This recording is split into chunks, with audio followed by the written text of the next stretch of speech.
Looks as though that JB is ready. Let's pose the question to you fans in attendance. Are you fans ready for 600 horsepower tour type modified action here at Hickory?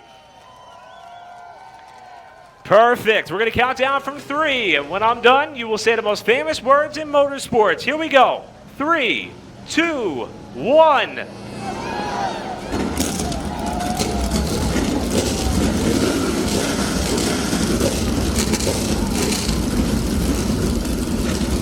I'm glad we got to hear the fans there because that may be the last time that we will be able to hear them, unless, of course, the action heats up on the racetrack, which I'm sure it in fact will. 28 cars strong, going to be paraded by the legendary Dink Widenhouse's historic B29 machine. As the field pulls off, let's roll through the starting lineup. You see Dink's car there with his daughter Davida at the wheel and our very own Justin Mincy riding shotgun in that beautiful car. Let's go through the starting lineup here. 5th time this season. Big Money Matt Hirschman of the PD Motorsports number 60 has won Pace-O-Matic pole, also redrew position number 1, and he will start on pole alongside of Jason Myers. He's top 10 in points, looking for his first win of the season. He'll start 2nd in car number 4. Row 2, Smart Modified point leader Caleb Henny, alongside another winner on the season. The 02 of Joey Coulter will be starting in 4th position here tonight. Back to row number 3, newcomer to the Hillbilly Motorsports number 79. That's Zach Brewer, and the fastest car in practice in the used Motorsports number 14, Bobby Meesmer Jr., going to start in 6th spot. Back to row number 7, your 2000 Cup Series champion, Bobby Labonte, and the Cookout number 25 is scheduled to be starting alongside what is slated to be our defending winner of this event, car number 2 of Brandon Ward. Back now to the next row. This is a great story. Making his first ever tour-type modified start, Jonathan Cash of the SS Motorsports number 39. And just behind, car 1, our reigning Smart Modified champion, the ace in Burt Myers. And that is just a few front runners here. 2 Shady Grady cars for the 2nd race in a row in the field tonight. This one is piloted by Carteret winner Brian Lofton, and making a return to Smart Modified competition, the 00 of Kevin Orlando.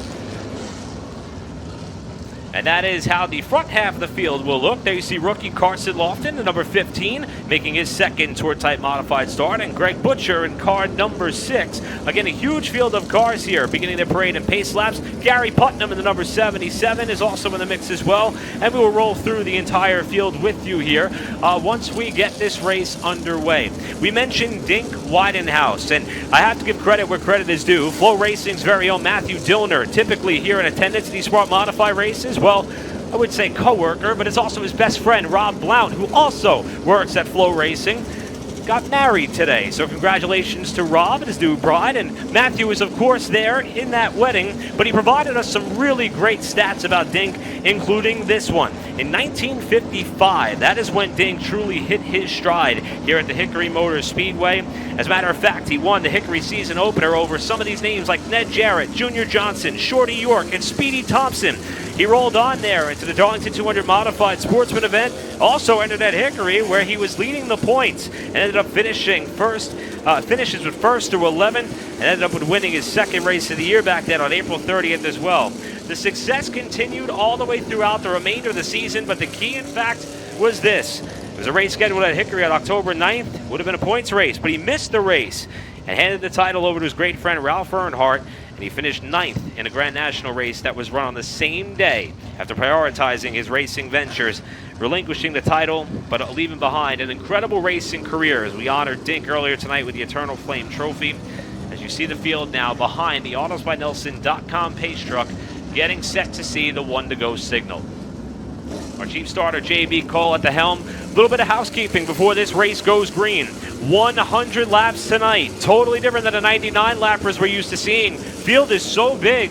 When we get to lap 30, there will not be a caution flag for the Jerry Hunt Supercenter stage break. We're going to keep it green. There will be a controlled caution somewhere between lap 40 and lap 60. And if you enter the pit area for service, you will come out in the order in which you came in. Really tight pit area here tonight with 28 smart stars getting set to rock the Hickory Motor Speedway.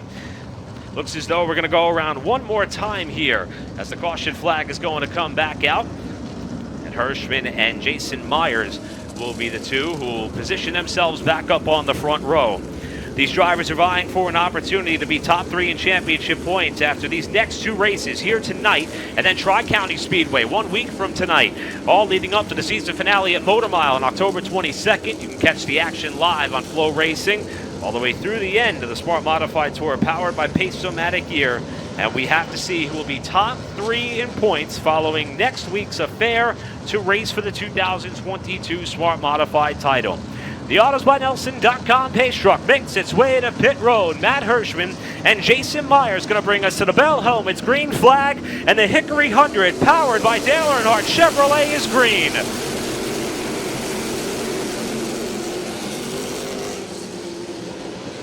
Matt Hirschman gets a superb jump from the pole. Myers slots into second spot, double wide, fourth on back as Zach Brewer is trying to get up to and past Caraway 2 winner Joey Coulter, with Hirschman leading lap number 1. See Hirschman and Jason Myers, they're trying to gap third place runner and point leader Caleb Petty in the 7NY. Great side-by-side racing going on here for fourth on back. We mentioned Zach Brewer taking over this number 79 for the Hillbilly Motorsports team. Happy to report Jeremy Gerstner was down south and his family were spared from the storm that came through the Florida region not that long ago. Unfortunately, Gerstner not here tonight, hopefully prepping for some tour type action later in the season. And Zach Brewer, who has a win under his belt at Bowman Gray Stadium already this season, now trying to battle with Coulter here to move up into fourth as he runs up the racetrack off turn 4. Just behind Zach Brewer, the number 25 of Bobby Labonte in the Cookout entry. Working his way further forward, running second in points, still looking for his first win of the season as Jason Myers had a look there on Hirschman for the race lead. If you can recall when the North-South Shootout ran here at the Hickory Motor Speedway several years ago, it was a tire management race, and we expect the same to play out here tonight as well. We may see some drivers take it relatively easy in these opening laps, while others are going to try to set a torrid pace. And right now, Hirschman and Myers, Jason Myers that is, have driven away from the rest of the field. We'll keep you abreast as far as how many laps are in the book. 7 laps complete based on how the timing and scoring system is configured here at the Hickory Motors Speedway.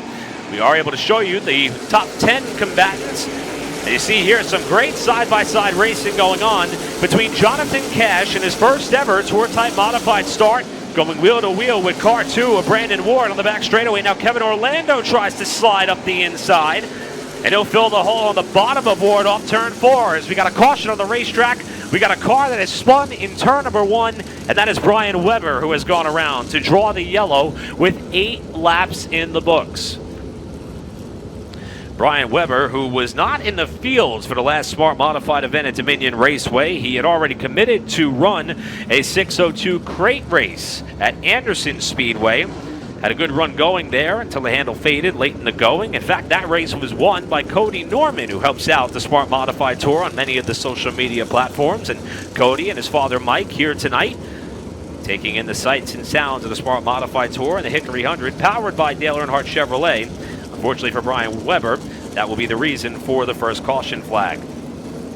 There you see the race leader, Matt Hirschman, out in front of the field, and we kind of touched on the pre-race element of Hirschman's position in the championship point standings. 4 wins in 6 starts. Despite missing 2 races, he still sits third in the championship standings, which is a pivotal spot in terms of who may battle it out for the title at Motor Mile on October 22nd. This was a late addition to Hirschman's plate as far as his racing schedule. In fact, he didn't commit to us that he would be here until the latter portion of the week. Now the question becomes, if he remains in that top 3, even after possibly missing Tri-County next week, what will he and that team do for the season finale at Motor Mile? They have another race on the calendar, but the opportunity to claim the Smart Modified title powered by Pace-O-Matic may be too good to pass up. See if we have an opportunity to catch up with Hirschman a little bit later on tonight, should he finish on the podium. He is one of only 2 drivers who have won a Jerry Hunt Supercenter stage and gone on to win the race. There's the other, your points leader, Caleb Petty for Tommy Baldwin Racing. One of the most stout modified teams across the country right now, no matter who straps in behind the wheel of this car. We saw Showtime Jimmy Blewett grab the World Series of Asphalt Championship earlier this year for that team. We've seen Mike Christopher Jr., Doug Kobe, Caleb Petty, and many more find success in those prepared tour-type modifieds. And Tommy's two sons are starting to work their way up into these bigger style cars, and I'm certain those are going to be names that we talk about in the modified industry for many years to come. See Bobby Labonte and Burt Myers right now rounding out your top 5. Hard to believe that these two drivers, despite their level of consistency, you've got Bobby Labonte second in points, Burt Myers fourth in points, only 2 out of that top 3, both looking for their first win of the season. We'll see if tonight's the night here at the Hickory Motor Speedway as the Citrus St. Jude's Cone is out on the racetrack for the first time tonight. Drivers going to elect where they want to line up for the ensuing restart, as we still have 92 laps to go. I know there's a lot of people across the country who are watching here live on Flow Racing, and somebody who's got quite the workload tomorrow. Talking about pit crew member Ryan Flores. He's from my home track, Wall Stadium Speedway. Happy to say that Ryan is enjoying his night before the races here, and what is a hometown race for him now that he resides in North Carolina. Watching along at home on Flow Racing. Good luck tomorrow, buddy, and hopefully we are able to put on a bit of a show here in these final 92 laps as the field is stacking up on the back straightaway to tighten everybody up for this ensuing restart. 8 laps in the books. Again, Jerry Hunt Supercenter stage at lap 30. There will not be a yellow until the controlled caution. Into the Pace-O-Matic restart zone they come. Matt Hirschman brings us back down for the restart.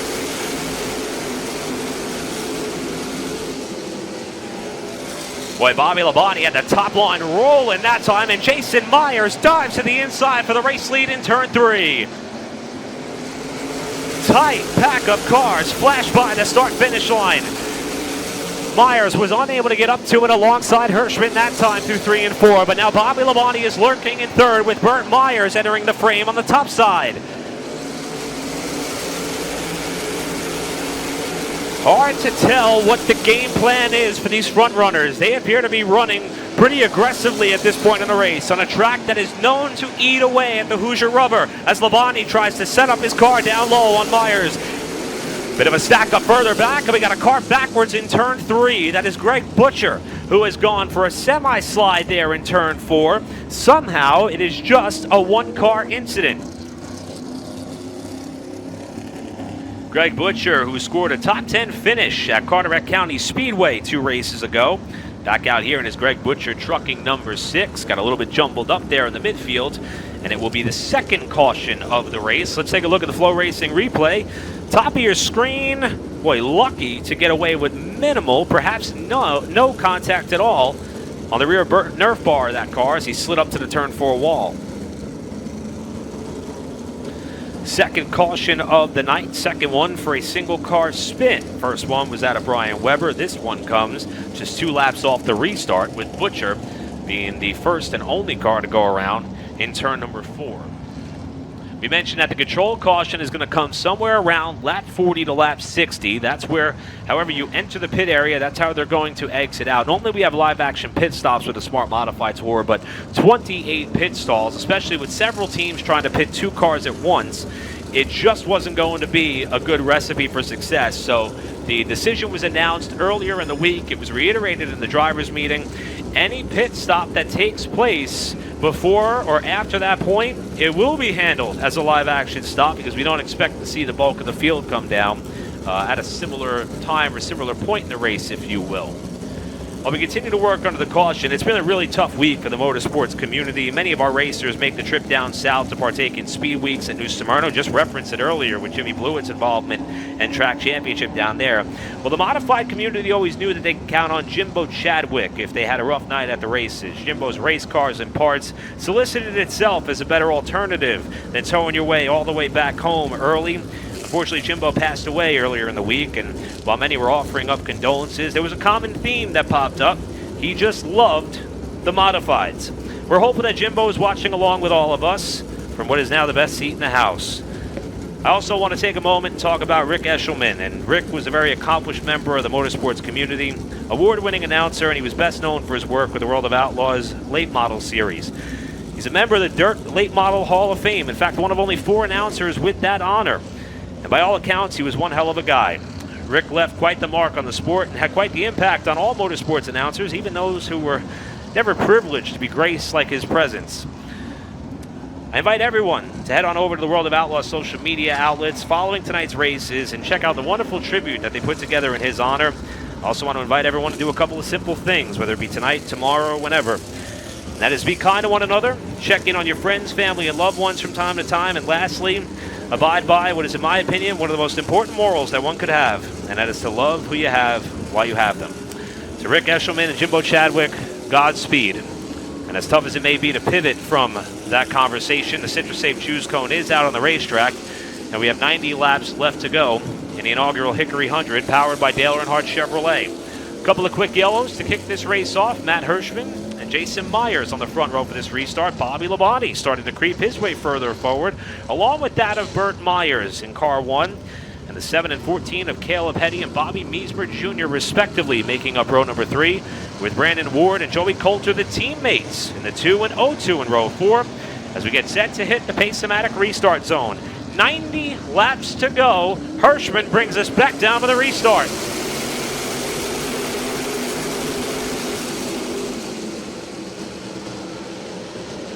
Another great launch there by Hirschman, but a really good launch by Bobby Labonte on the bottom side. He's going to get by Jason Myers, and it's now the brothers Myers side by side for third in turn 1. Burt on the bottom in car 1, Jason up top in car 4, side by side for third, while Labonte closes in on Hirschman for the race lead.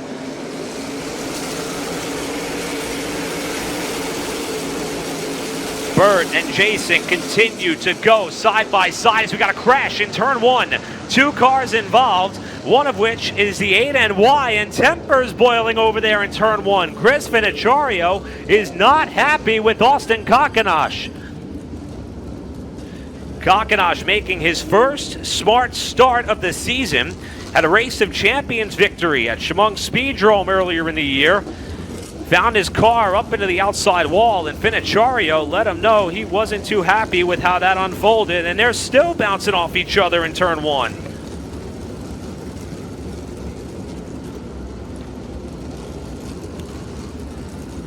For Finocchiario, this is his 4th start of 2022. He has been making the trek down from Penfield, New York several times to compete in this race. He was able to roll his way down there. Obvious damage to the right front of the 8NY of Finocchiario's car, and all the while Austin Kakanosh has not been able to roll just yet in turn number 1. It looks as though he may have some damage there on the left rear.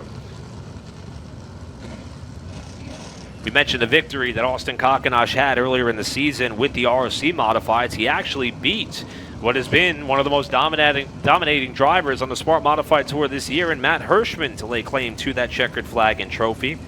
Kakanosh, someone who is a standout racer up in the northeast quadrant of the country, has had much success at what is now the Evergreen Speedway up north. And look at the damage to Chris Finocchiario's car with the right front wheel assembly completely destroyed. The front nerve bar poked inward right about at the center mark. Quite the haul for Finocchiario to come from up north to have his race end with just 11 laps being complete. For Kakanosh, the Danielsville, Pennsylvania native, started his racing career at a very young age. The irony is, on a night in which we have been honoring Dink Widenhouse and his illustrious racing career, one of the key figures when talking about Dink is he started at a young age. Well, back then, a young age to start racing was about 14, 15 years old. You look at Austin Kakanosh here, he started racing when he was 5 years old in the quarter midget ranks and has quickly worked his way up into a tour type modified. He's got a lot of body damage there on the left rear of that car. So Kakanosh going to bring that car down to the pit lane here, and boy, it's been a slow go of it so far in the Hickory 100, powered by Dale Earnhardt Chevrolet here with the Smart Modified Tour, powered by Pace-O-Matic. And even though Matt Hirschman has led all the way so far early in this race, Bobby Labonte has been closing up to him quite quickly. In fact, we've seen a lot of shuffling going on throughout the running order, even early in this race.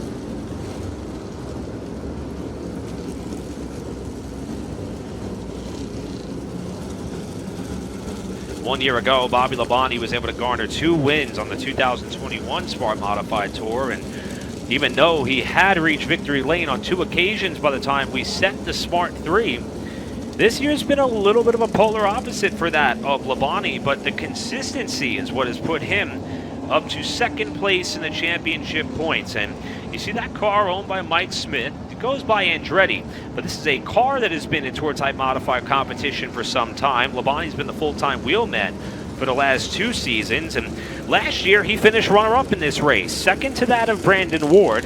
And here's the one stat that sticks out about how Labonte's year has unfolded. Even though he is yet to get to victory lane, his worst finish all year long was 13th, and that was at the 2nd race at Caraway, where he ran out of fuel in what was a race that saw many caution laps throughout the night, coming to a green-white checker. His 2nd worst finish was 11th at Carteret County Speedway, when the seatbelts came undone under green, where he was also running up in a podium spot. He's currently 6 points above the cut line right now in the top 3 in the championship standings, but Bobby would be the first to tell you that he would love to take this car and this team back to victory lane. Even though it's early, it looks like he's got a hot rod tonight. There you see the CitraSave Choose Cone with Chris Honeycutt back in his familiar role and duty after he celebrated the birth of yet another child in the Honeycutt family. So happy to have Chris back with us here after taking the well-deserved time off to spend with his family back home while we were at Dominion Raceway, and he will retrieve that back to a safe area. And here is the beauty of the Choose Cone. Matt Hirschman has chosen the inside. Bobby Labonte, who was running 2nd, also chose the bottom lane. And it's going to be 3rd place Burt Myers jumping up to the outside of the front row, and 4th place Jason Myers jumping up to the outside of row 2. The points and the money will be paid out at lap 30 for the Jerry Hunt Supercenter stage. The race will stay green, however, until we get to the controlled caution. Hirschman and Burt Myers bring us back down, and we're back underway.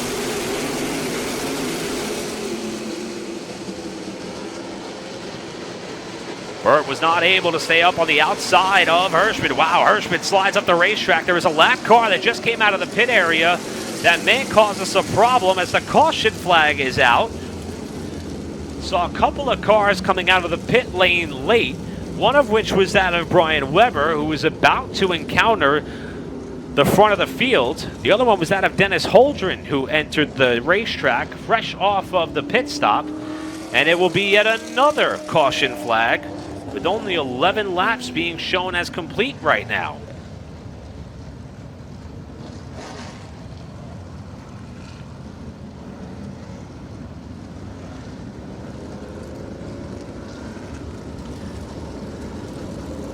Been tough to get this race rolling here, not for Hirschman, whose start and restarts have been impeccable at this point in the race. And you know, when you think about how these style of races unfold, it seems like it's right up Matt Hirschman's alley. This is a racetrack that is extremely abrasive. Doesn't matter what type of car you bring here, especially if it's a 600 horsepower Tour Type Modified.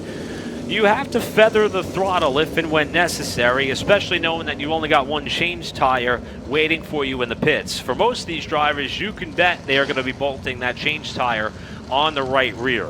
Now, typically, at most of our Smart Modified races, there's also an emergency tire at your disposal. Well, everyone's aware of the fact here that this racetrack can be pretty rough on rubber. So if you do need an emergency tire at some point, if you get a flat, option A is to bolt on that change tire. That emergency tire, though, is only going to be a left side tire. There is no freebies here for either a new right front or right rear besides your designated change tire. And the reason is because this racetrack is just known for being that gritty. We mentioned Myrtle Beach earlier tonight while talking about Dink Widenhouse. And as a matter of fact, Dink was in the episode of Lost Speedways where Myrtle Beach was featured there. And that racetrack also known for having that type of a surface where you really have to be aware on how you're going to be able to make the Hoosier rubber last, even with one change tire in your arsenal throughout the duration of this Hickory 100. And Matt Hirschman's name immediately comes to mind as someone who can figure that out, but there's still a long way to go here. With only 11 laps being complete, they will come to the CitraSave Choose Cone this time by. Let's see if Burt Myers elects to give it a go on the outside, and indeed he will. Labonte chooses down low of row 2. Jason Myers jumping up to the outside of row number 2. Bobby Meismer Jr. was very fast in practice. He currently rounds out your top 5. Then it's Joey Coulter, the winner at Caraway 2 earlier on in the year. Defending winner at the Hickory Motor Speedway, Brandon Ward, alongside of our modified points leader, Caleb Hetty. And rounding out our top 10 would be that of Zach Brewer in the Hillbilly Motorsports number 79, and Jonathan Cash making his first ever tour-type modified start in the SS Racing number 39. Rounds out your top 10 as we get set for the restart. So let's try it again. 89 laps to go. Hirschman and Burt Myers get us back underway.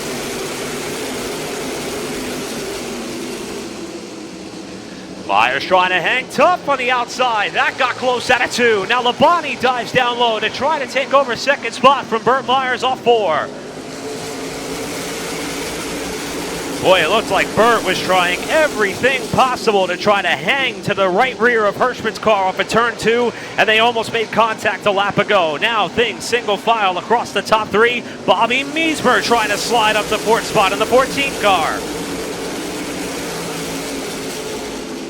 There you see Zach Brewer trying to battle with the points leader, and there's Meismer side by side with Jason Myers in car 4. Joey Coulter, who is also a bit of a late addition to the field. Coulter out of Miami Springs, Florida, driving the second Renfro and Coulter Motorsports number 02. Well up into the top 10, now trying to crack the top 5 if he can get around either Myers or Meismer. Meanwhile, Matt Hirschman controlling the pace of this race up at the head of the pack.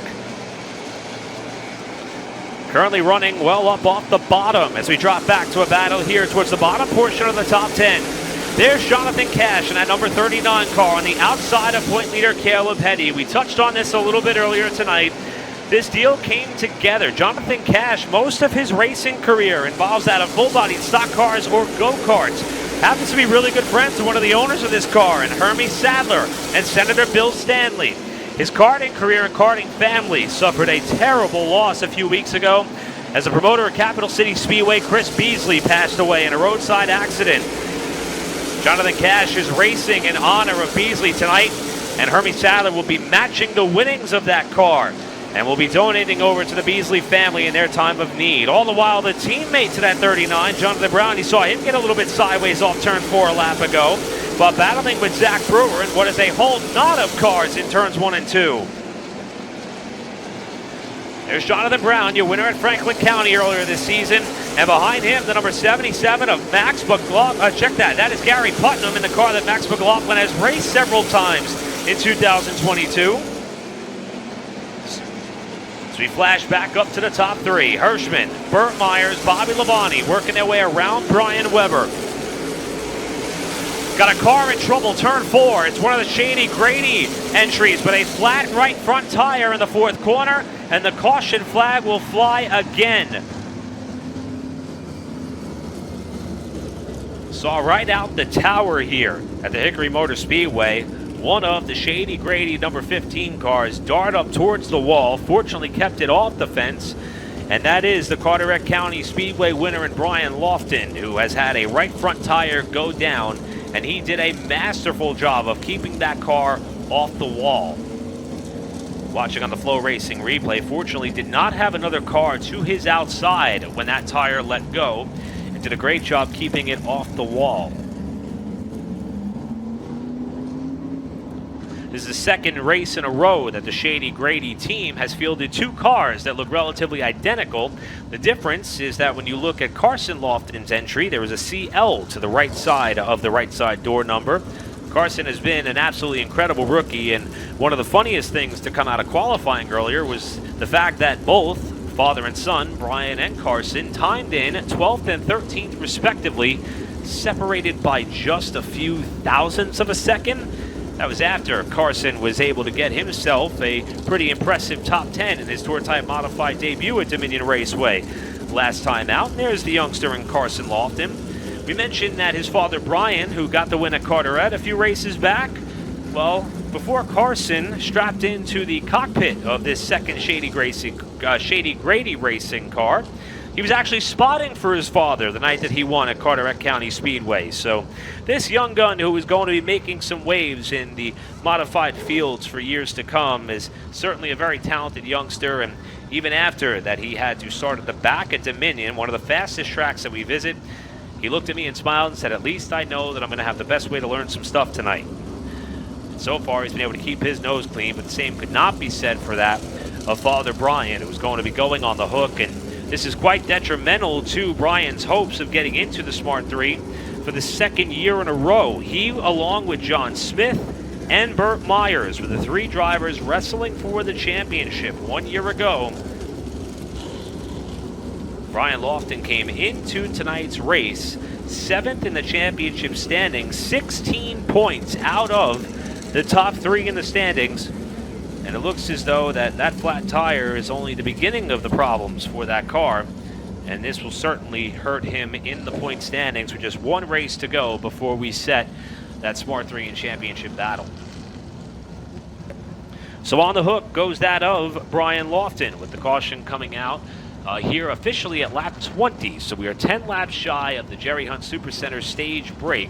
As a matter of fact, it won't be a break at all here this evening. We will see the orange and white checkered flag fly, and the points will be awarded. And being that we are talking about the championship, this will be a really good opportunity here to kind of rehash how the Smart Modified Championship picture works. If you finish first in a race, you automatically get 30 points. Second gets 29, 28, 27, so on and so forth. It is the bonus points opportunities that is so lucrative for these drivers to race in conditions like what we have now, being that we are 10 laps shy of that lap 30 mark. When we hit the stage break, driver who crosses the line in first at the end of lap number 30, they will get 3 points. Second will get 2. The third place driver will get 1 point, as well as a few $100 across the top 3 as well, courtesy of our partners at Jerry Hunt Supercenter. If you lead a lap, you get 1 bonus point. If you lead the most laps, you get 5. And also, if you win the race, you get an additional 10 points on top of the 30 you receive. And that is all going to be very important as we keep our eyes on our championship finale in 2 weeks' time.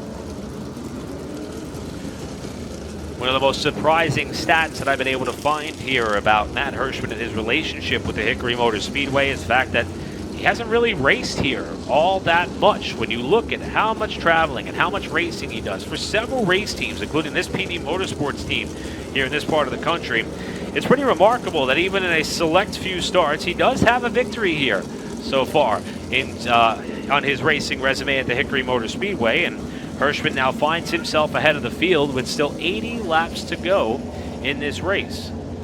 In 10 laps time, we will have the points awarded, the money awarded for Jerry Hunt Supercenter, and we will have the controlled caution somewhere between lap 40 and lap 60 as part of tonight's Hickory 100 presented by Dale Earnhardt Chevrolet. CitraSafe Choose Cone is certainly getting a workout tonight as we see it on the main straightaway. Third time in a row, it'll be Matt Hirschman and Burt Myers on the front row for the ensuing restart. Bobby Labonte and Jason Myers going to make up row number 2, with Bobby Meesber Jr. and Joey Coulter in row 3. Brandon Ward and Caleb Hetty, row 4. Taking you back to the 5th row, it's Jonathan Cash and Jonathan Brown, a pair of SS Racing teammates, rounding out your top 10.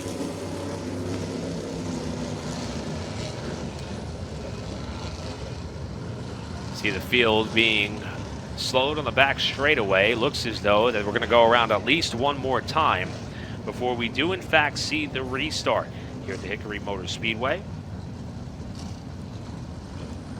I want to take this opportunity to say hello to Tom Buzzy, who was watching this race at home. If you weren't with us at Dominion Raceway, Tom Buzzy and Danny Bone were involved in a very hard crash down in turn number 1. Spoke to Tom a little bit earlier in the week, wanted to give him a little bit of time to make sure that he was back up to speed at home, and Tom is going to be watching along with us. He said he certainly wished that he had the ability to get the car and himself ready to come out here and compete.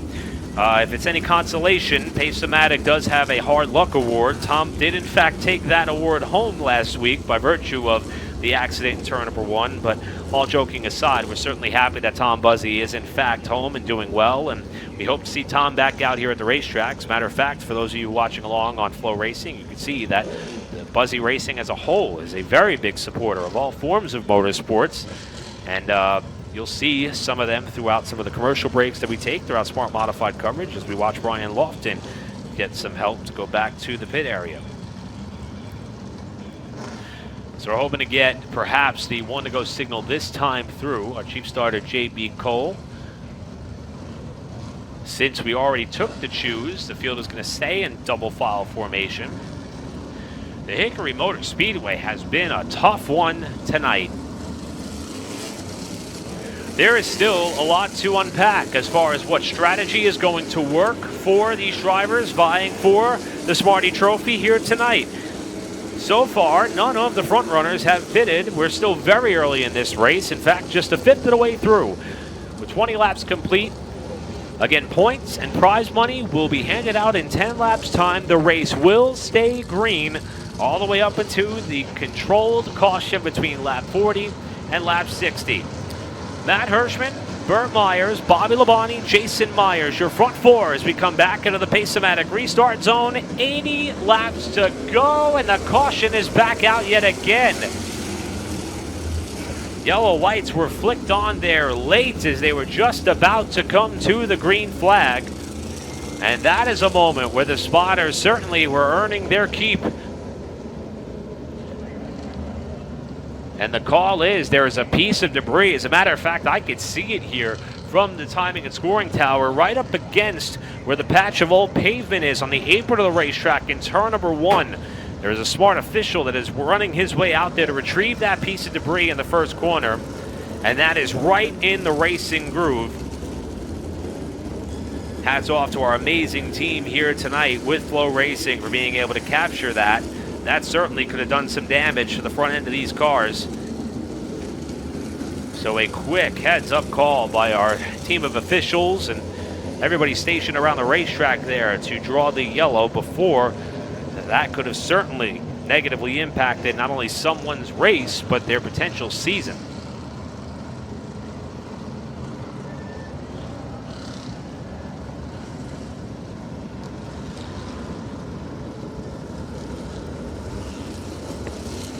Being that, we're going to see the one to go signal this time by. We've been given a lot of kudos to our presenting sponsor with the Smart Modified Tour and Pace-O-Matic. They sponsor everything for us here. Series, Pole Award, Restart Zone, Hard Charger, Victory Lane, Tough Luck Award, and the point standings. They've been around since 2000. They have an incredibly talented and really fun team to hang out with from top to bottom. And they are built on integrity, innovation, and compliance. It aligns with the world of motorsports as well. They're an entertainment company that develops gaming software that players love to play. To learn more about them, visit their website, paceomatic.com. Proud sponsor of all grassroots initiatives and the Smart Modified Tour. 80 laps to go. Let's try it again into the Pace-O-Matic restart zone. Hirschman and Burt Myers bring us back to green. Myers trying to make the outside work again, but Hirschman's going to clear him off the corner, barely. Myers finds a way to slot in between Hirschman and Bobby Labonte as they come back down the main straightaway. Miesmer up to fourth, while Jason Myers hunts the top side of the racetrack just behind. Here's Labonte with a good run out of 2. Labonte taking a much lower line as he comes off of turn number 4, being very easy with the throttle as he gets back on the main straightaway, trying to preserve those rear tires for as long as he can in the duration of this race. See Burt Myers running a little bit higher just in front of him in car 1. We mentioned earlier in our qualifying coverage that Brandon Ward is someone who gets hot in the latter portion of the season. The same could be said for that of Burt Myers.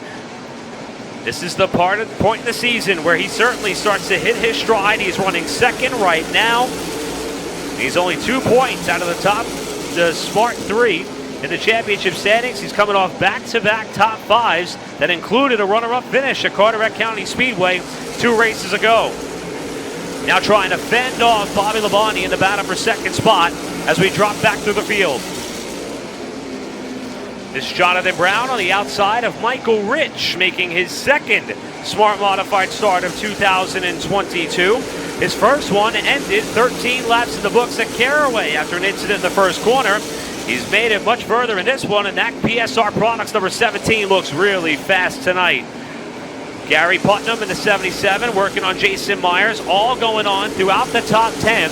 as we are just a few laps shy of the Jerry Hunt Supercenter Stage Award. Again, it will not be a break tonight, as Hirschman is trying to hold on to the top spot for now, but Burt Myers really wants those 3 points. Working their way around the outside of Brian Weber. Going to come to the line here about 1 lap shy of the orange and white checkers. Again, the race is scheduled to stay green. Myers trying to hunt the bottom. Hirschman gets a great launch off of turn number 2. Here they come out of turn number 4. The stage money and the points go to Matt Hirschman. Burt Myers going to collect 2 tallies as we got a car scrubbing the wall in the front stretch. And the caution is going to fly after a crash off of turn 4. Jonathan Cash was the first car to get up and into the wall. Dennis Holdren in the stack-up got tangled up with Andrew Harra, who has come to a stop right at the entrance of pit road.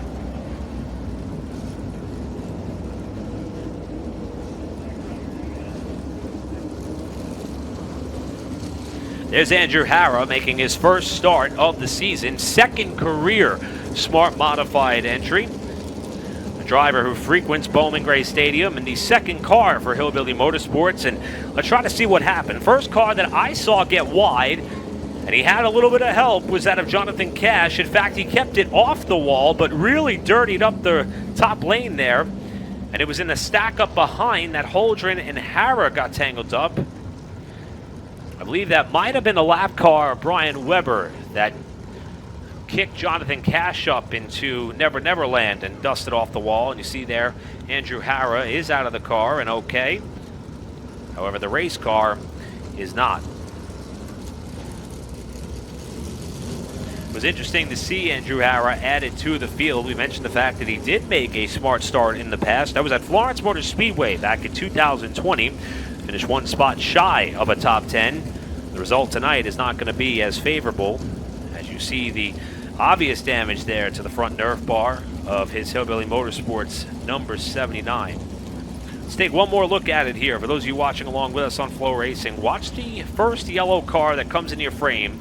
That is Brian Weber running wide and getting Jonathan Cash up the racetrack. Great job to keep it out of the wall. And then things kind of stack up behind him here.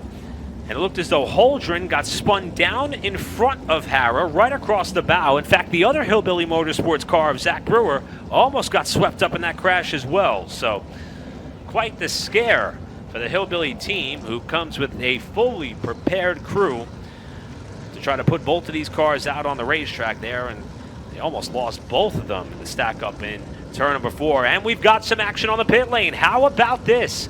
Lap 28. And Bobby Labonte, second in points, has just pulled down the pit lane from 3rd spot on the racetrack.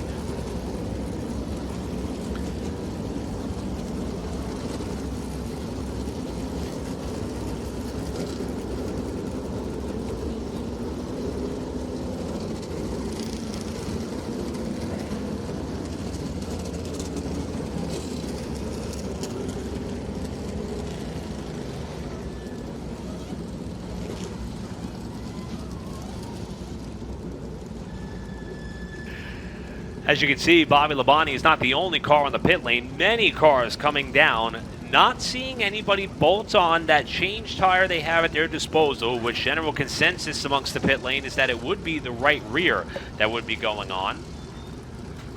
You see a lot of adjustments taking place on Jason Meyer's car. We also saw Greg Butcher coming down. They're swapping left side tires on Greg Butcher's machine. There's Jimmy Wallace in the Tuttle Racing, Carolina Drilling, number 21.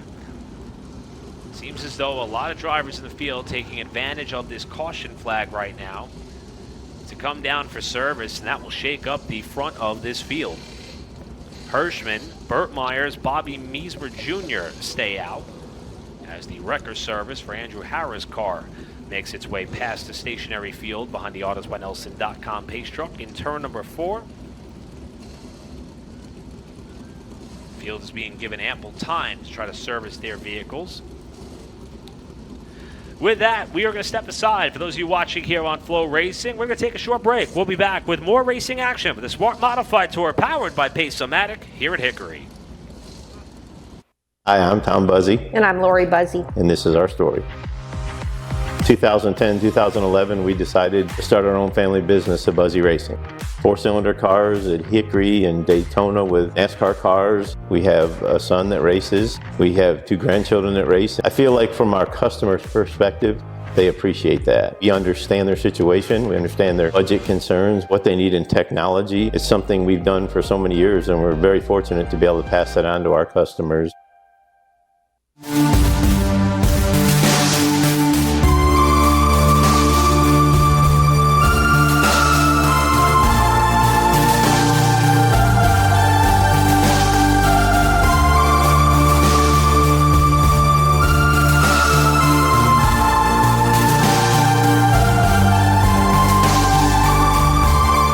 Racers that win, pour it in, and we appreciate you.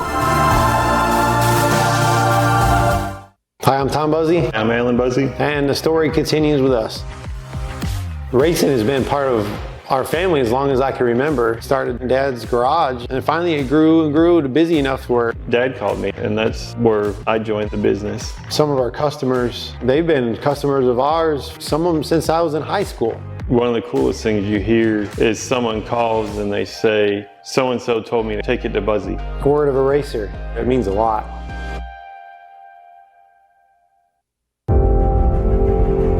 Visit us online at joesracing.com.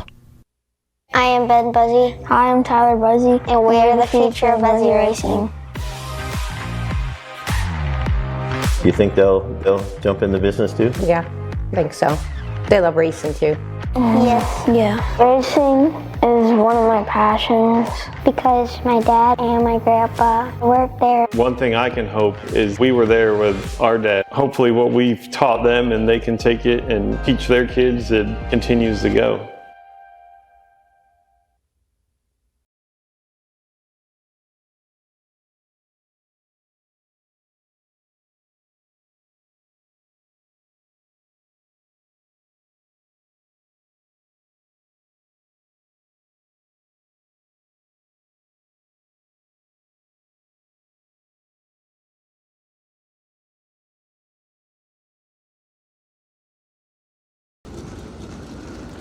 Welcome back to the Hickory Motor Speedway. We are getting set to wrap up yet another caution in the Hickory 100, powered by Dale Earnhardt Chevrolet. You see Matt Hirschman still out in front of the field, fresh off several drivers electing to come down the pit lane. We are going to need some push truck assistance for 2 cars on the back straightaway. So that's going to give us a chance to do a little bit of housekeeping here at the Hickory Motor Speedway and talk to all of our fans who are here in attendance. We understand that tonight's 50-50 winner has not yet claimed their prize. Going to read off this 50-50 ticket yet again. It is a red ticket, and the number is 840-2669. Again, that is 840-2669. If you are the lucky winner of tonight's 50-50, you want to come on down here just in front of the announcing tower. Our lovely ladies will be more than happy to give you your cash prize if you are bringing that ticket back over to prove that you have in fact won tonight's 50-50. Again, that's 840-2669, as tonight's 50-50 has yet to be claimed. Now that all of our drivers have just about started to roll back towards the tail end of the pack, we did see Andrew Hara take his car to the trailer of the Hillbilly Motorsports team. He is done for the night. Dennis Holdren also at the attention of his Mark Dowdy-owned operation. Looks like he may not be able to rejoin the field as well. And Jimmy Wallace has been on the pit lane for quite some time. They have not given up yet on the Tutterow Racing number 21, but it has been a rough start for several drivers here with 29 laps being shown as complete, as Wallace is going to be able to rejoin the pack. You mentioned the Mark Dowdy-owned number 07 of Dennis Holdren. Interesting enough, was talking with some of the crew members there, and they talked about how their number 1 fan and shop supporter, Jacob Jarrell, is usually someone who, if he's not able to be at the races, cheering on that team, whether they've got 1 car or 2 in the field, he's someone who's certainly going to be watching wherever he may be. And Even though Jacob's a Virginia native, he's actually in Charlotte, North Carolina, as he, like many who are either in the region or here at the racetrack, are going to be going to the Charlotte Roval tomorrow for the NASCAR Cup Series event. Well, Jacob reached out and wanted it to be known. He is, in fact, watching from Charlotte. He's ready for the Roval, but he's got to get a smart modified fix. And how about this story? The other Mark Dowdy-O, number 07 in the field, that is John Smith, the driver who still works in the motorsports industry, as he has for several years, and he has been to the Smart Modified pit area many a times this season. He is making his first start of the year after racing for 3 different teams in 2021 en route to what was a second-place finish in the championship standings. There's still a long way to go in this race. That's a veteran driver who is going to work his way up to the front, and he's going to restart up in the top 8 as we're a lap away from going back to green. Matt Hirschman and Burt Myers, they've started on the front row for the last 3 restarts, and Burt has been trying diligently to try to fill the void between the car 60 and the outside wall, so far to no avail. Behind them, Bobby Meismer Jr. and Brandon Ward, and then a gap back to Jonathan Cash, who had that glove save and a beauty just before the last caution, and Joey Coulter, your front 6. Back underway here at Hickory with Hirschman and Burt Myers bringing us back down for the restart. Boy, Burt again trying to hang tough. This time he's able to keep the wheel outside, but he'll concede defeat in turn 3. Hirschman back to the point. I think discretion was the better part of value there for Burt Myers, because he knew if he was going to try to keep that car outside, it was not going to work. Here's some of the cars that pitted. You saw them there momentarily. Bobby Labonte, Jonathan Brown in the scrum right now, trying to keep their noses clean while simultaneously trying to work their way back to the front. There's Brown working the outside. Back up front, Hirschman still holding down the top spot with now a healthy advantage over that of Burt Myers. The gap about 3/4 of a second as Jonathan Cash is trying to make some noise in 5th spot. If you look through the racing resume of Jonathan Cash, you'll see some ARCA Menards experience, some late model experience, and man, can this driver wheel a go-kart. Well, this is his first time in a tour type modified. He was top 3 in the morning practice. You would never know that he has never had experience in these 600 horsepower machines, and he is giving that car quite the ride tonight, trying to get around Brandon Ward for 3rd.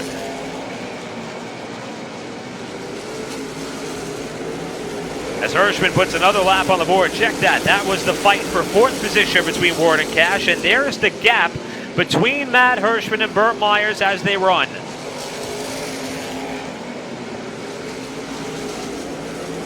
Well, the odds makers for these Smart Modified Tour races certainly know that Matt Hirschman is going to come in as the heavy favorite, but there's a lot of really good racing going on mid-pack. How about Michael Rich in the 17, outside of Daniel Yates in the 18 for a spot?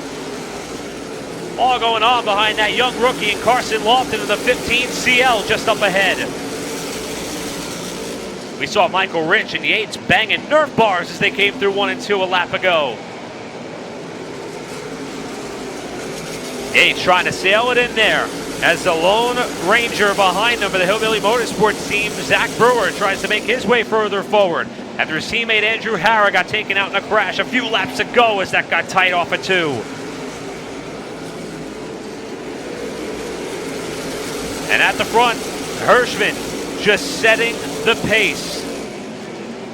We haven't seen a lot of lap traffic so far tonight. Only a couple of cars and a couple of times. Hirschman now on the same straightaway as that of Wes Gilbert in the 8NY. However, ahead of Wes, there is not that many cars, as the rest of the field is about a half lap ahead of these two, as Wes is going to yield to the leader in turn 1. Here's Zach Brewer, and into the wall, Michael Rich. A hard crash on the front straightaway. Just as we cut to the shot, Zach Brewer was on the inside of Michael Rich on the front straightaway. The two made contact, and it's heavy damage to the right front of Michael Rich's car. Zach Brewer was one of the cars that did come down earlier, and you see Michael Rich, unfortunately, his second start in Smart Modified Tour competition is going to come to a premature end. This one here on lap 40 for the PSR Products number 17. And there is the good sight that we want to see. Michael Rich climbing out of the car and okay after a hard shot on the main straightaway to put us under yet another yellow. Here's a replay on Flow Racing. You see Brewer up on the inside. And as he gets back to the power here, they make a little bit of contact in the center of the corner. There's Brewer sliding the back end sideways, and the slightest touch from the right rear Nerf bar to the left front tire of Michael Rich sends him hard into the outside retaining wall. One more look from our speed shot on the front straightaway. Let's see if the camera survives this one, as Michael Rich is going to be coming right into your living room. Just a little bit of contact, and even though some may say that Michael Rich did have some running room there to driver's right, we saw what happened when Jonathan Cash got out that far wide. Now, what is a very rounded 3/8 of a mile oval here at the Hickory Motor Speedway, and a racing deal gone bad is going to put Michael Rich on the hook. Last time out at Caraway Speedway, he was able to make 13 laps there before having to retire due to an incident. Here tonight, he got 40 laps in the books. The former NASCAR, then Busch Series competitor, having some fun in his tour-type modifieds. And you see there Zach Brewer now coming to the attention of the Hillbilly Motorsports team. Not seeing any damage to that right rear Nerf bar.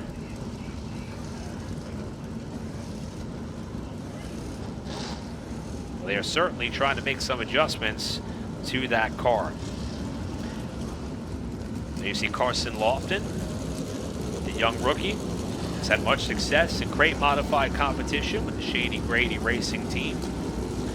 Coming down for some adjustments. Also, Austin Kockenosh has been able to survive what was an incident down in the first corner, and despite some wrinkled up sheet metal, the rest of that car doesn't appear too worse for the wear. Many drivers are taking advantage of this yellow here on lap 40. And again, the controlled caution is going to be called by the officials. Even though we're within that window, determination has not yet been made whether or not this is that yellow flag period. Teams and drivers are going to be given about 2.5 minutes on the pit lane to service their cars as needed. You see Matt Hirschman and Burt Myers, they've pretty much been the front two throughout the majority of this race. We are about 10 laps shy of the halfway point in the Hickory 100, presented by Dale Earnhardt Chevrolet.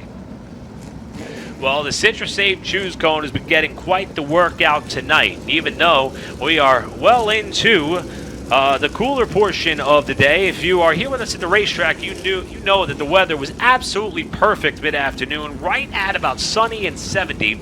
And as the sun set right around 7 p.m. local time, the racetrack has cooled off in a big way. However, despite the swing in the weather, it's still race season, so that means it is in fact grilling season.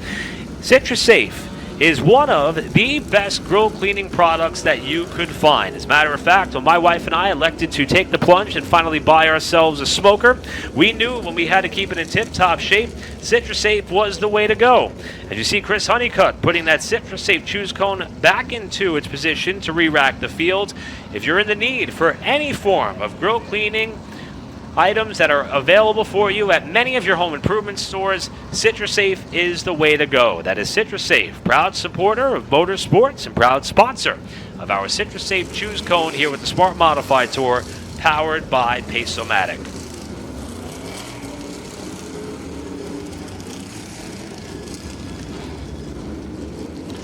That Citrus Safe Choose Cone is going to need a bit of a break itself by the time this race is over. At least we know Chris Honeycutt is getting his arm workouts in here today. All joking aside, it has been quite the rough go in the early laps of this one, but not for Matt Hirschman and Burt Myers. Bobby Meismer Jr. going to line up on the inside of row number 2 with Brandon Ward outside. And the very impressive Tour-Type Modified debut for Jonathan Cash continues to be one of the best stories up towards the front of the field. Again, racing in honor of Chris Beasley, track promoter of Capital City Speedway, who lost his life in a highway accident just a few weeks ago. And our thoughts and prayers continue to be with his family and the racing family on that loss. Cash is going to restart 5th as we're back underway with Hirschman and Myers racing for the lead in turn 1. Again, Myers trying to hang tough on the outside. Hirschman gave him just enough room, and he'll be able to cement the lead in 3.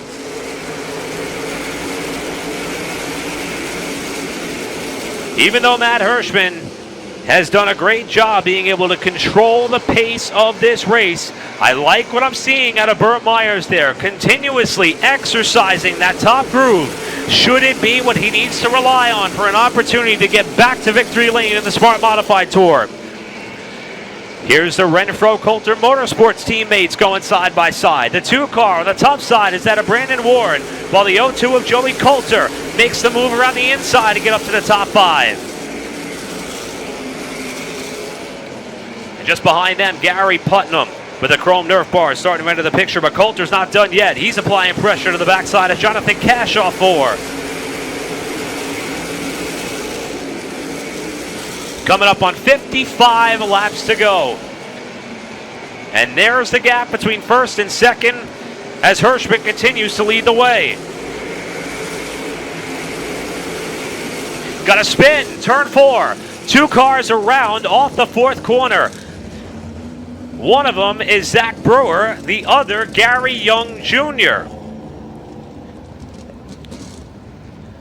Brewer going for the slide there, just shy of that big tractor tire that's embedded in the pavement to protect the abutment of that pit wall. And Gary Young Jr. in that brand new car going for a loop. Let's try to take a look at what happened here. A couple of cars getting crossed up there mid-pack, and it looked as like Young Jr. was the first to go around, and he took Zach Brewer with him. Fortunately, no major contact by either driver, as Young Jr. is able to drive away and dive right to the pit area.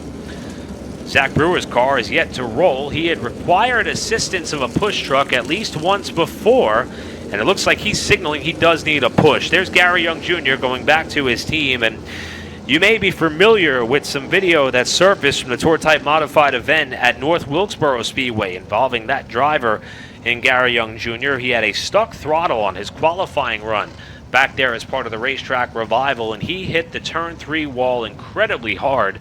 This is a brand new car out of the PSR stable for Gary Young Jr. and got a chance to shake it down at Caraway not that long ago, and this is his first race back in Tour Type Modified competition since that heavy crash about a couple of months ago. So we're happy to see Gary Young Jr. back at the racetrack and competing, as Zach Brewer is about to get a push from the safety team. We are waiting for the track to be cleared here before we can re-rack the field and see if we are going to enter the realm of that controlled caution with 44 laps officially in the books. We mentioned Zach Brewer being behind the wheel of this number 79 car now for the Hillbilly Motorsports team, as Brandon Ward is going to elect to come down the pit lane. Zach Brewer, a 3-time winner in what was the NASCAR Goodies Dash Series back in its heyday in the 90s. Got a win at Bowman Gray Stadium this season, and made 2 starts for his family-owned team back in 2021, with his best finish being that of a 6th place run at South Boston Speedway. As we see Daniel Yates coming on the pit lane, we mentioned the fact that these teams have one change tire at their disposal. That does not mean that you cannot do what the Yates Grading and Paving team is doing right now. They are swapping left side tires, where the left front will get bolted on the left rear and vice versa. So they haven't put that sticker Hoosier on just yet.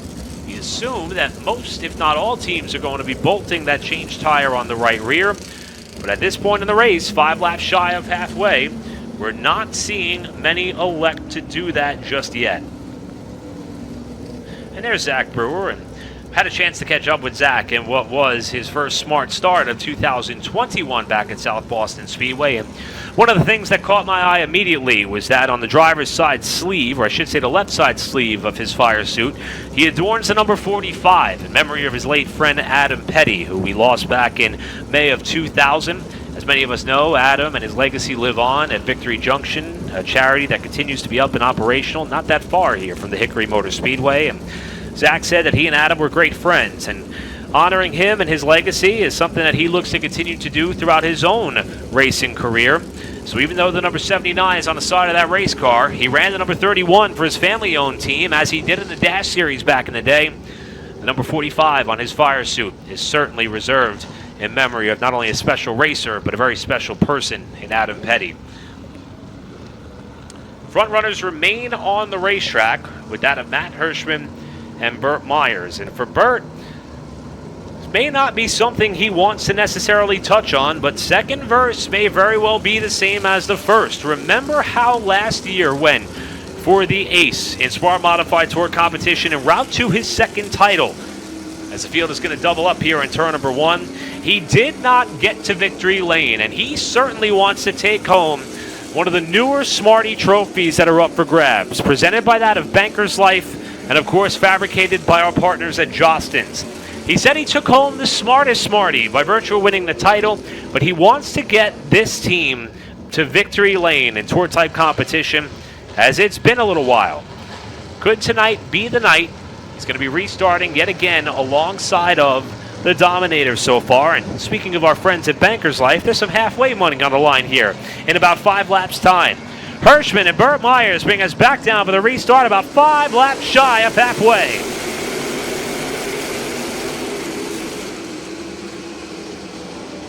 That time, Burt did not get the jump on the outside that he may have hoped for, and that we've seen him be able to propel himself forward. The last few restarts, it'll be Hirschman, Myers, Miesmer, your top 3.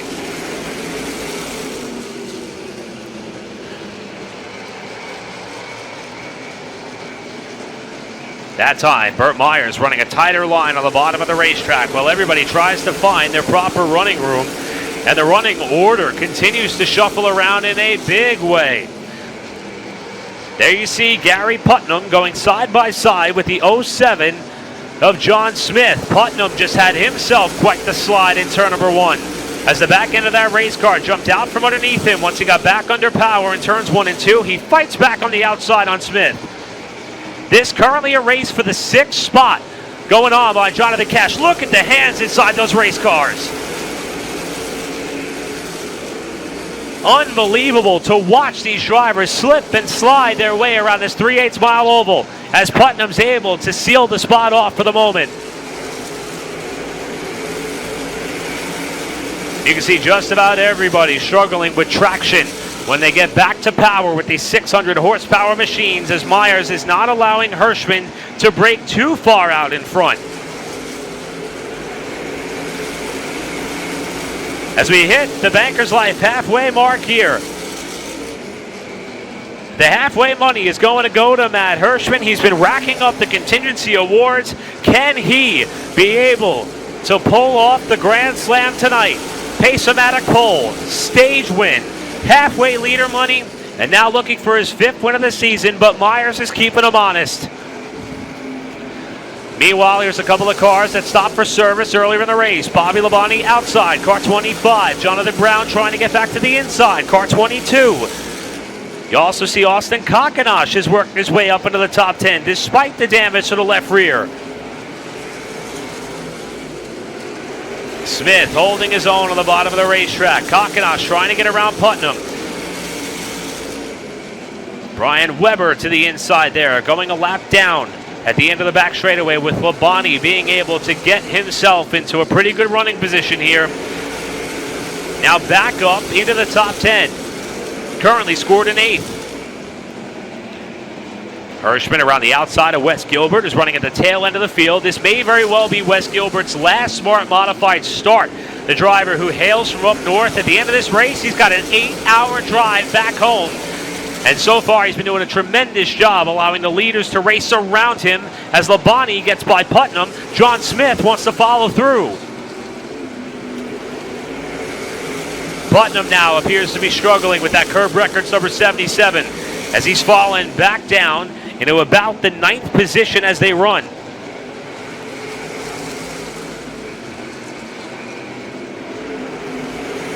Burt Myers has just about caught Matt Hirschman for the race lead.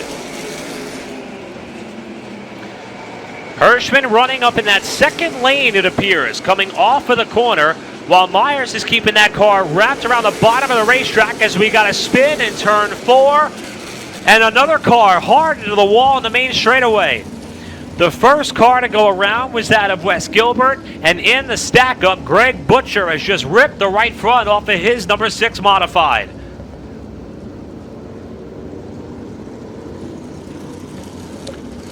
Just as we were talking about Wes Gilbert and what may be his final start of the season, he gets looped around off of turn number 4, and in the stack up you see there the right front wheel assembly on Greg Butcher's number 6 is pointing skyward. Somehow that wheel and tire is able to continue to roll as he gingerly works his way back to the attention of his pit area. But we'll look out, Wes Gilbert going to pull out right in front of him here. Not sure if he knew that Greg was coming, as that was a bit of a close call.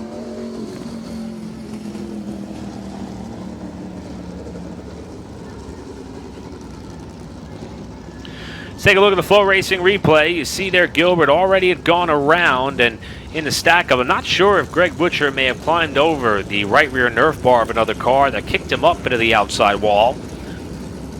But nevertheless, you saw the damage immediately as he made contact with the concrete on the front straightaway. Gilbert was able to continue on.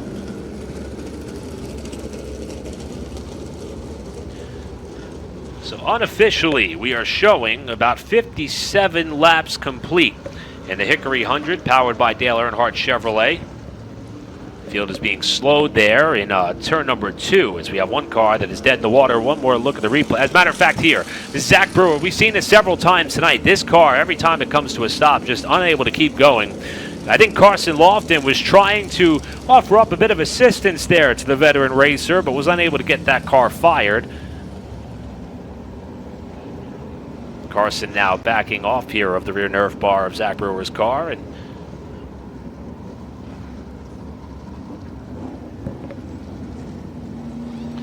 one more look at what happened here. This is, as a matter of fact, Brewer coming to a stop, and at first glance, I thought Carson was trying to give him a bit of a push start there, but that looked like the car died without Carson expecting it to do so.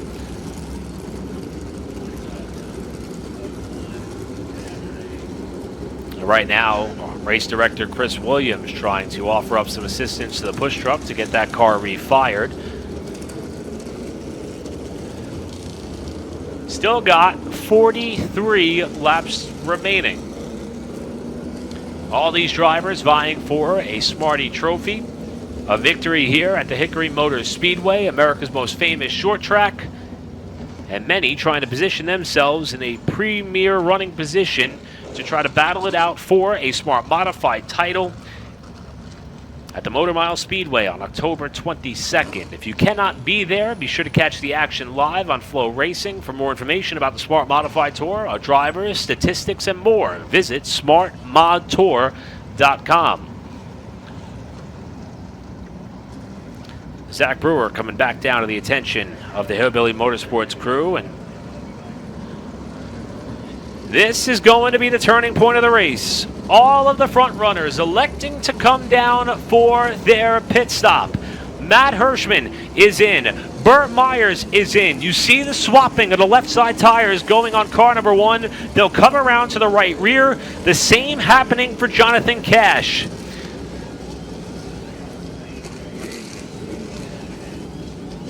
Joey Coulter also putting that sticker Hoosier tire on the right rear of that race car, and from this point forward, it's going to be all bets are off.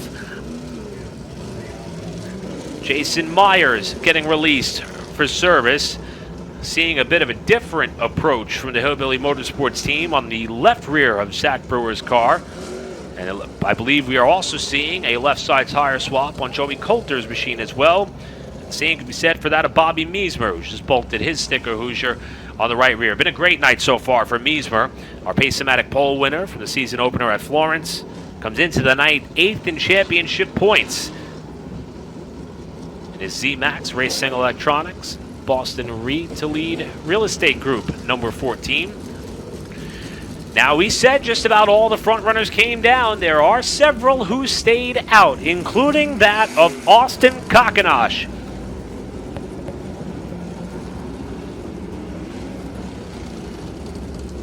Bobby Labonte, who was on the pit lane earlier tonight as well, stayed out,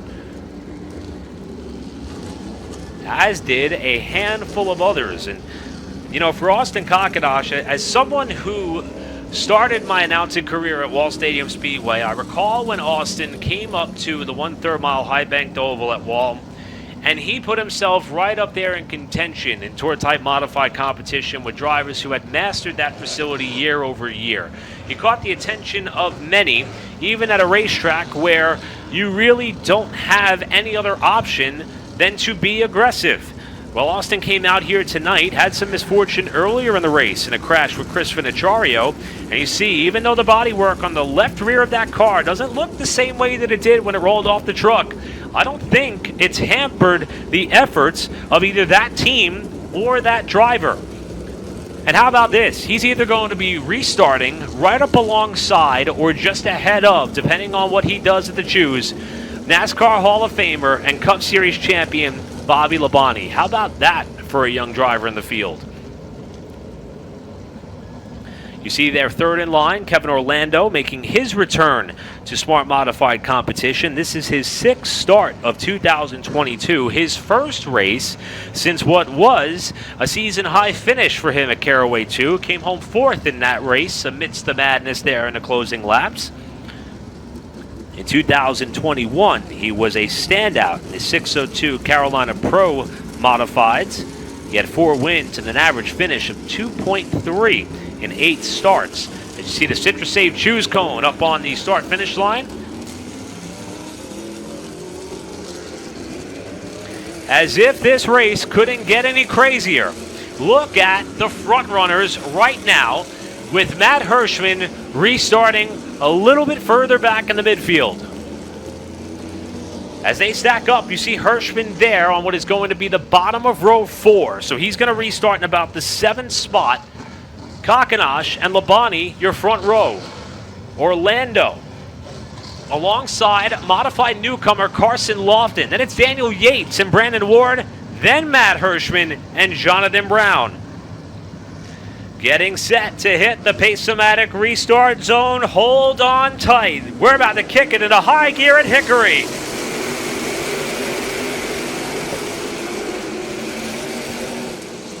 Labonte trying to stay up to the outside of Austin Kakanash for the race lead.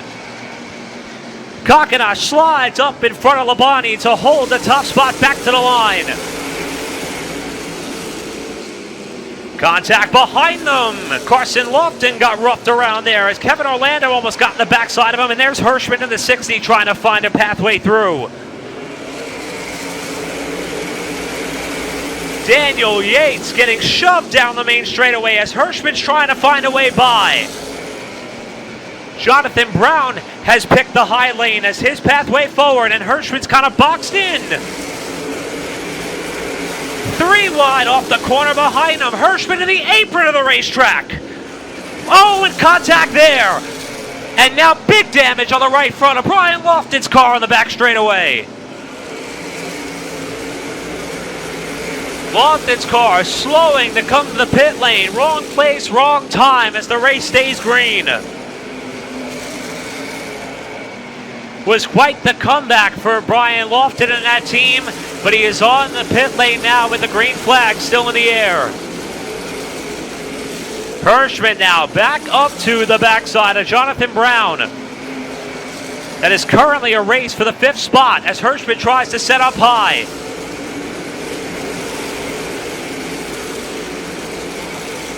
Brown now to the inside of Kevin Orlando in what is a race for 4th. Hirschman's going to follow. Big night for Jonathan Brown. He comes into the night 5th in the points. Needs 12 markers to get up into the Smart 3. And he's got Matt Hirschman behind him as they try to cut a trail to the front. Here's Kakanash, still out in front of the field. Bobby Labonte just behind. We got a caution. Car around off turn number 4, and it's one of the drivers that stayed out. That is Kevin Orlando, who has looped it off the 4th corner.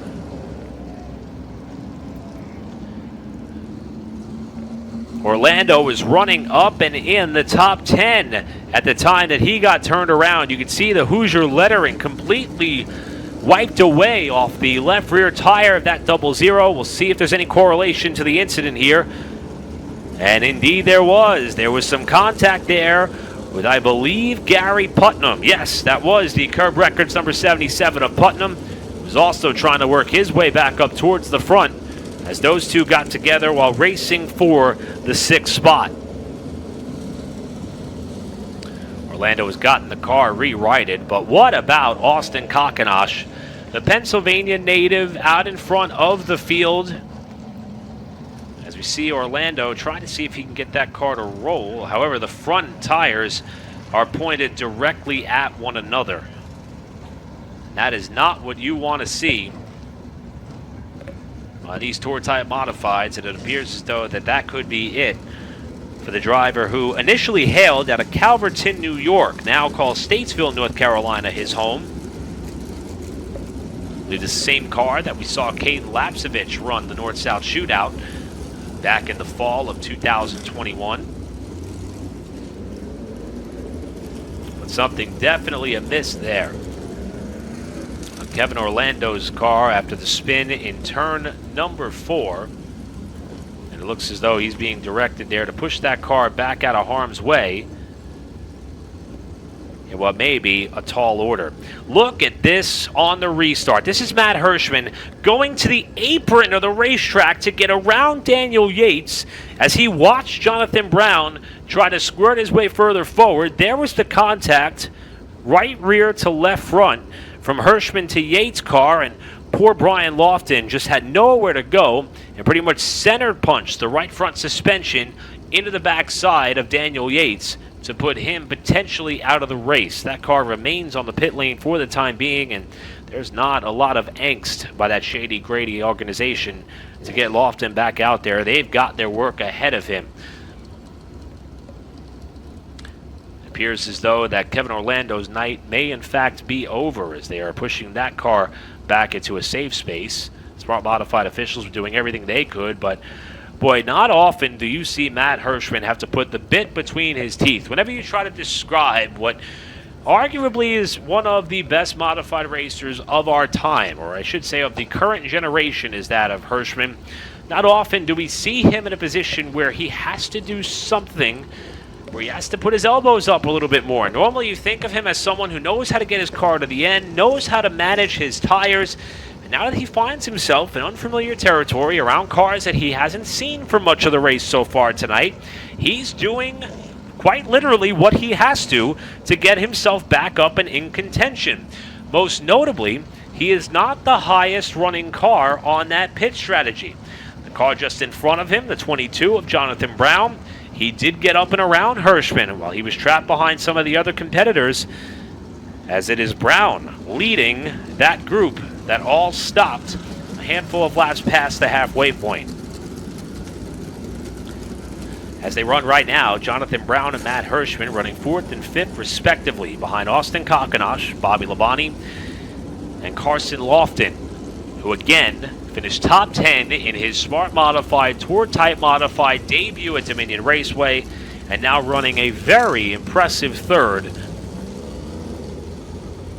on what is certainly one of the hardest tracks to be able to navigate and manage your equipment to the finish. There's Carson Lofton.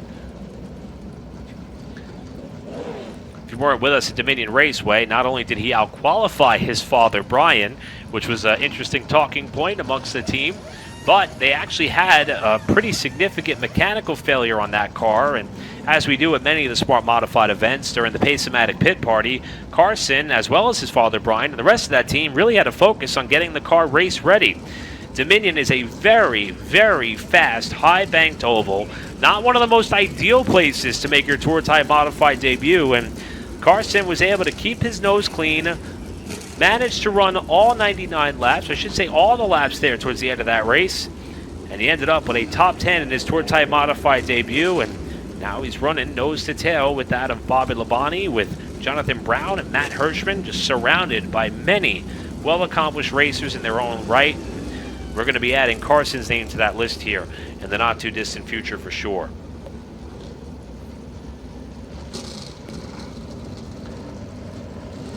So unofficially showing about 36 laps to go in the inaugural Hickory 100 presented by Dale Earnhardt Chevrolet.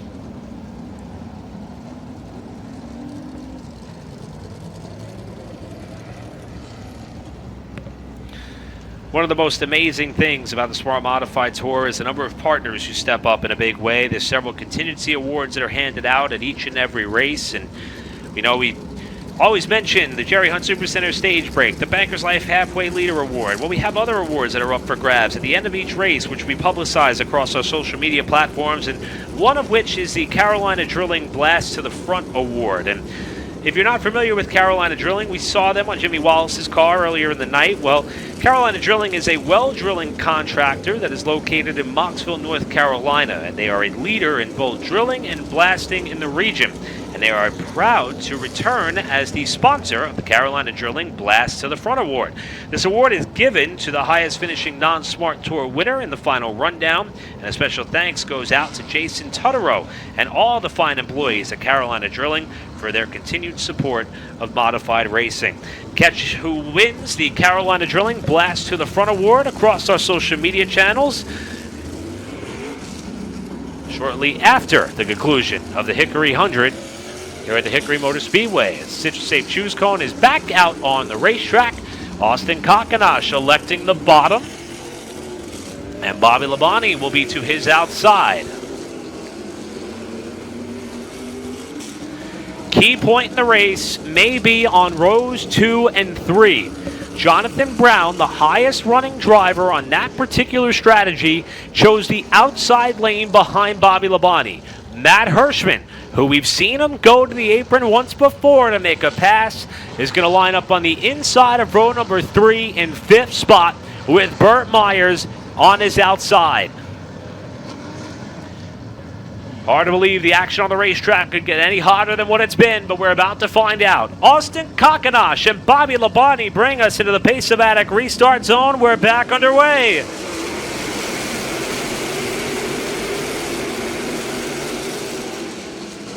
Labonte trying to hang on the outside of Kakanash. They come off the corner. Hirschman thought about going 3 wide on the rookie, but thinks better of it. Boy, you can feel the pack starting to tighten up all across the front runners as Labonte is in second. Burt Myers now trying to get third away from Jonathan Brown as Burt has gotten past Matt Hirschman. Burt had a look to the inside on Jonathan Brown as Carson Lofton is starting to struggle a little bit just behind. That's Gary Putnam entering your picture there in a 77, and here's the fight for second on the main straightaway. Jonathan Brown in the SS Racing number 22, bouncing his way potentially to second spot as we're double live for 2 rows deep. Hirschman trying to follow Jonathan Brown through.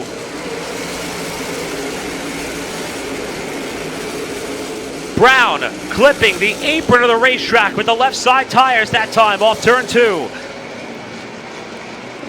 Hirschman now sliding up into that second groove, trying to get a bit of a run here on this front stretch to see if he can do anything with Brown, who has caught the race leader in Austin Kakanash. There is lap traffic ahead of the leaders as things start to stack up from the race lead on back. 30 laps to go from Hickory, and Kakanash is doing everything he can as Burt Myers almost tagged the backside of Hirschman. Hirschman now going to try the top side on Jonathan Brown down the main straightaway, and Kakanash slams the door shut. Jonathan Brown with a big moment there off of turn 2. What a race! Now Hirschman up to second spot, trying to rocket his way around the outside of Kakanash, who nearly clipped the front nerf bar on the back straightaway. Hirschman alongside and through for the race lead. Matt Hirschman back to the point.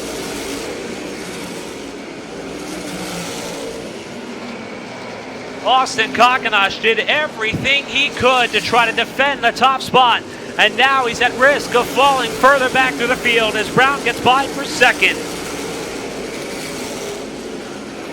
Burt Myers through to third. Joey Coulter and Bobby Labonte side by side behind Kakanash now. What's going to be a race for fourth. Labonte taking a very wide arc to the entrance of turn number 1. May lose that spot. In fact, will to the 0-2 of Coulter, while Gary Putnam tries to fill the void on the bottom lane. Got a trouble. Turn 4. And it's Gary Putnam. And I don't know how more cars did not stack up in that incident off of turn number 4. We just saw Putnam running for a top 10 spot. And that car quickly looped it around off of turn number 4. That's been Calamity Corner all night. We're going to pick up the Flow Racing replay here and see what happened. Putnam was running 7th inside of Bobby Labonte. Sails that thing down in there, both left sides on the apron of the racetrack, and the car just unloads. John Smith looks like he may have gotten some damage there, or he just turned the wheel to the left and locked up the front tires to miss it. Boy, Putnam is very, very lucky that that wasn't a multi-car crash that put him on the hauler early. And there's John Smith, and it looks as though everything is pointed in the right direction on that Mark Dowdy number 07. So he might have just cranked the wheel as hard as he possibly could to avoid the spinning car, locked up the front tires, and slid his way through what could have been a disaster. Here's another look at it. You see him working his way to the inside of Bobby Labonte and just hooked the apron a little bit too much there as the car stepped out on him. And look at John Smith crank that thing to the left to get by. Also a good job there by Daniel Yates to be able to miss the carnage. And while the field is still parading behind the pace car, we are seeing action on the pit lane. Several cars, including that driver right there, Bobby Labonte, did not stop on the earlier caution. Labonte just bolted a fresh Hoosier tire on the right rear of that race car. Carson Lofton appears to be doing something similar, as is that of Zach Brewer. So could this be the race-winning strategy for Bobby Labonte? After giving up a top 10 position to come down and put that sticker tire on now, it is going to be fun to watch Bobby have to work his way through the pack with only a quarter distance left in this race. 75 laps complete, just 25 to go. Boy, if you're joining us on Flow Racing or in the grandstands with us here tonight at the Hickory Motor Speedway, I think we are all about to get our money's worth in a big way with the Smart Modified Tour, as Hirschman, Brown, and Burt Myers are your top 3 as they run.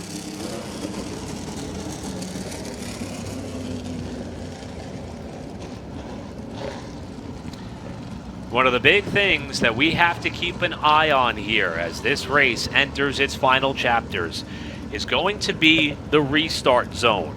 And you see there's a couple of cones in the inside wall. The Smart Modified Tour is using a different set of restart zones than what the rest of the divisions have used here tonight at the Hickory Motor Speedway, as we see the one to go signal this time through. Not just the restart zone and how they fire out. In fact, you see that work area that they have at their disposal from the tractor tire up to the separation between the words of and the for the birthplace of the NASCAR stars. That is the zone at which these drivers have. In fact, the leader has to be able to fire off. If the leader does not go by that second cone closest to the start-finish line, the driver on the outside does have the go-ahead to be able to parade the field or fire off if necessary.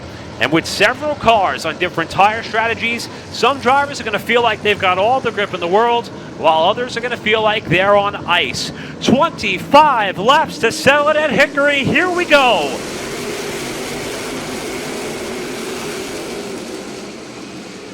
Jonathan Brown hanging tough on the outside lane, side by side for the lead. Hirschman's able to power his way back to the point as they come off turn 4. Brown has to slot in the second spot while Burt Myers rides third.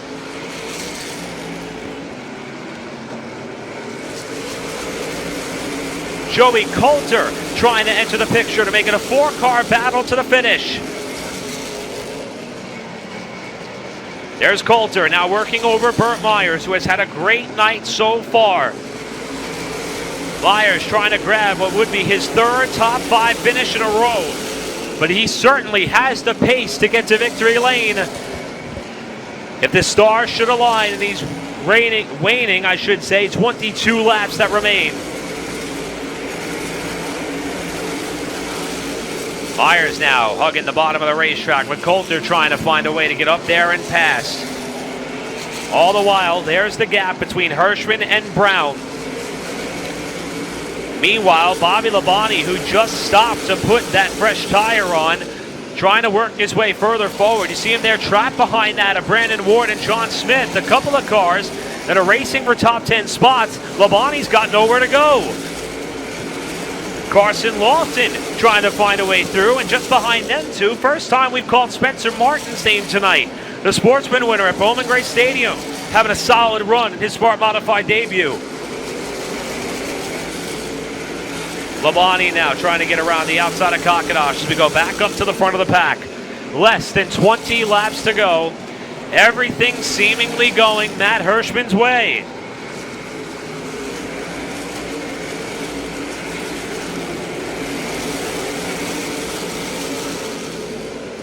Fight for third continues to be hot and heavy between that of Burt Myers and Joey Coulter. Coulter really trying to work the hands there off turn number 4 and back up onto the main straightaway to get up into a podium spot. He's got the pass made off at 2. Joey Coulter to third. Meanwhile, Matt Hirschman starting to encounter some lap traffic as we got a caution on the racetrack, got a car on the wall, turn 3. And it is Austin Kakanosh who has led several laps tonight into the wall for the second time in the Hickory 100.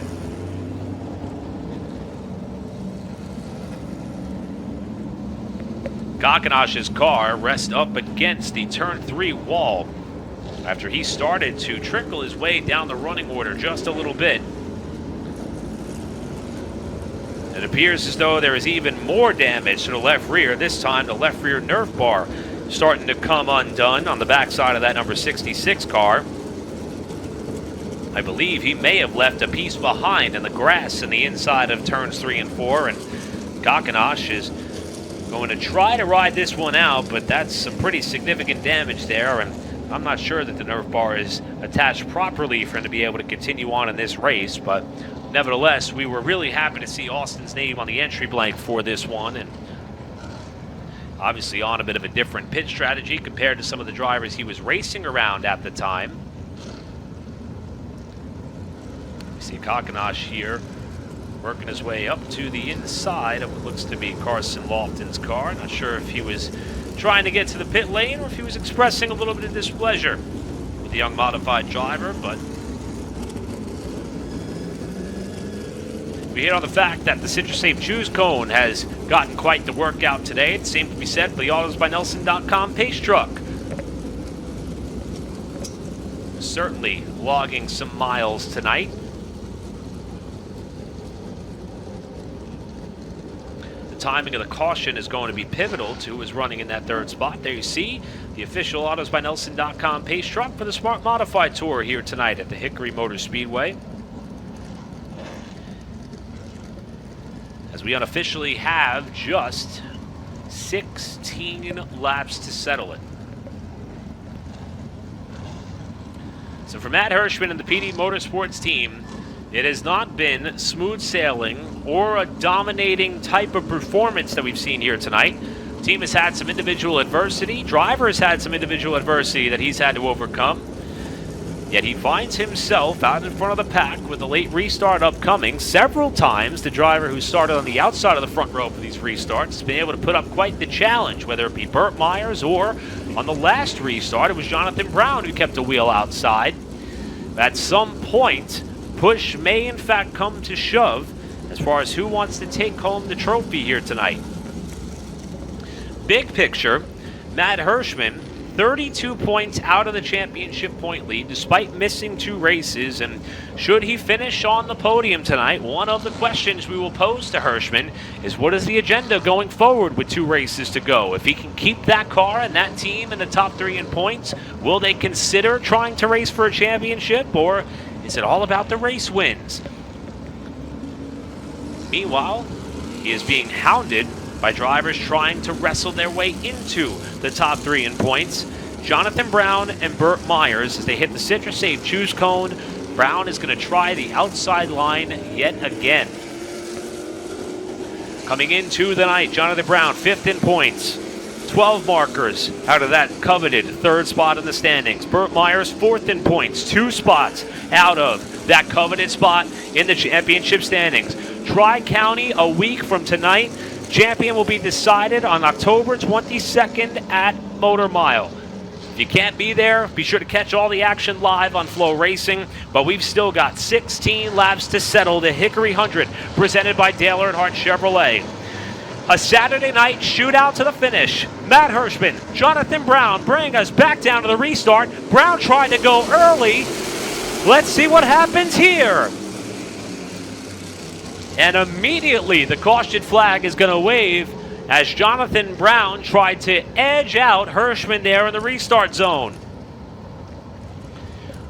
We were just talking about how crucial that restart zone is going to be. And Jonathan Brown was trying to see if he could play a little bit of a chess match with Hirschman. And the warning will be delivered there, perhaps, to that of Jonathan Brown.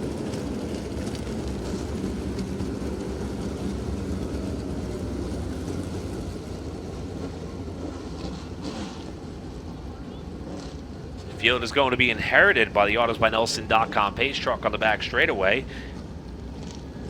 And it appears, and this was something that was mentioned in the drivers' meeting, there is a zero tolerance policy for jumping restarts with the Smart Modified Tour.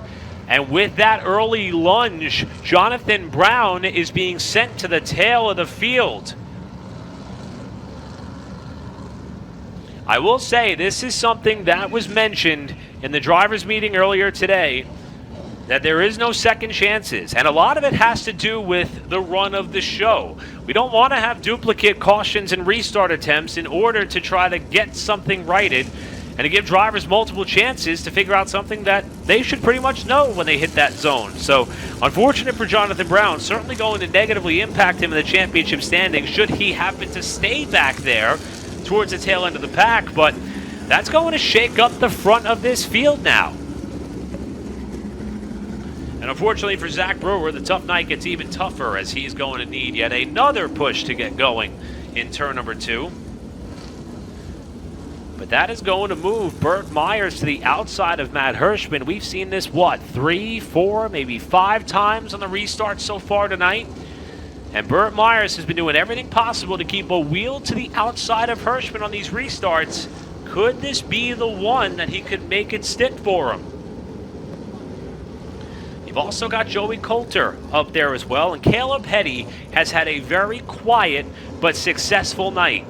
That Tommy Baldwin Racing operation knows what they need to do to keep themselves up in championship contention in these final 2 races before we set the championship finale. And Hetty is running in the 4th position in that Tommy Baldwin Racing number 7 NY. And one of the biggest feel-good stories of the night is that number 39 car of Jonathan Cash. When I pulled into the racetrack earlier today and took a look at the practice charts, if you're in tune with what's going on in the motorsports industry, especially as far as tires are concerned, sometimes practice tires are very hard to come by. The timing and scoring sheets oftentimes don't always tell the whole story. And being that this car, even though this is the car that we did see Ryan Newman compete some tour-type modified events, Jonathan Cash and SS Racing came with 2 vehicles tonight, with Jonathan Cash being given the keys to this car. As we mentioned earlier, Jonathan Cash, if you look up his racing resume, you'll see he has a start in the ARCA Menard Series in the late 2000s. He has some late model racing under his belt as well. But mostly, he's been entrenched in the go-karting world. Well, there's a big event that takes place called the Big O Tribute. It happens every year in the karting industry. Typically has a pretty big turnout. And unfortunately, following that event, the promoter of the Capital City Speedway, Chris Beasley, was on his way home with his family. And unfortunately, Chris lost his life in a horrific highway accident en route to getting back home from the Big O Tribute. As we mentioned, Jonathan Cash is immersed in the karting industry, and believe it or not, so is one of the 2 car owners on this number 39 car in Hermes Sadler. This car fielded by SS Racing, Sadler, and Senator Bill Stanley, and they decided to offer up an opportunity. There's a decal on the rear quarter panel paying tribute to Chris Beasley. Hermes Sadler, though, stepped up in a big way and said, you know what, we're going to match the winnings tonight of this car in this field and donate it to the Beasley family, as they're still reeling from the loss of Chris. It is unbelievable what Jonathan Cash has been able to do here tonight. This is truly his first tour-type modified start. He has never driven a car of this caliber, never even driven a crate modified before. And he said when he and Hermes started talking about ways in which they could honor their friend, ways in which they could honor someone who meant so much to not only the racing community, but that community in particular, there was zero hesitation on Jonathan Cash's part to take this opportunity hold.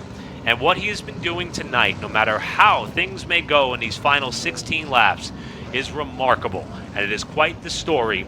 And if you're not sure who to pull for in the closing stages of this race, the sentimental favorite from a story perspective alone is car number 39 for sure. And as things run, with the Sintra-Safe choose cone out, Cash is going to be restarting up in the top 5 as he elects the bottom lane, with Matt Hirschman and Burt Myers finding themselves together again. This is probably the 5th time, if you will. I've run out of pen and paper to keep track of how many restarts we've had so far tonight. I'd say it's about the 5th or 6th time that these two have lined up wheel to wheel for an ensuing restart. Joey Coulter, Caleb Hetty in row number 2. Jonathan Cash and Bobby Meismer Jr. has had a great night here in Hickory. Round out your front 3 rows for this restart. It's going to come with 16 laps to go. Matt Hirschman trying for his 5th win of the season in 7 starts, if you could put it all together. Burt Myers looking for his first smart modified win in quite some time. Who is it going to be? 16 laps to go from Hickory.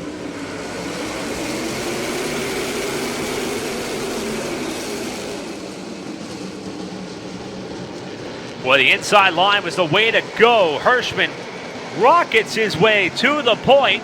Now Joey Coulter trying to follow through there in 2nd spot. Jonathan Cash getting a little bit physical there, further behind as he got on the backside of Burt Myers in turn 1 that time through. There's the battle for 2nd on back. Last year's winner, Brandon Ward, starting to enter the frame as well. And Bobby Labonte, after starting tail end of the pack with the late pit stop, is knocking on the door of the top 5. There's Labonte pressuring the points leader, Caleb Hetty, in what is a race for 6th spot.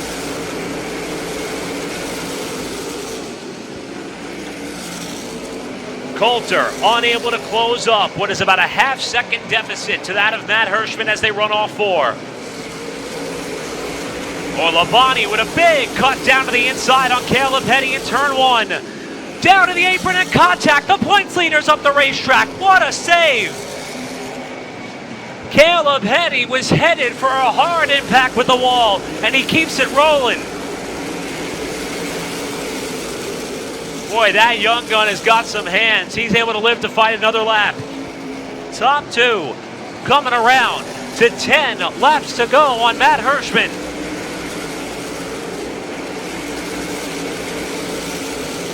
Brandon Ward and Burt Myers fighting it out for the final spot on the podium. These are 2 drivers who get very hot at this time of the season. They both have been on a bit of a roll as far as strong finishes, and right now they're vying for the last opportunity to stand on the front stretch and talk about their night.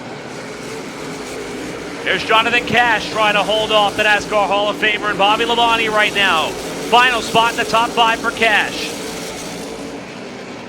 Labonte with a great run off the corner as we flash back up towards the front of the pack. So far, Matt Hirschman has done an incredible job as we pick up the fight for not only for 5th as Labonte makes the move in turn 2. Also got a fight for 3rd going on there just in front of him in turn 3. Ward and Myers. Myers able to use the lap car as a pick.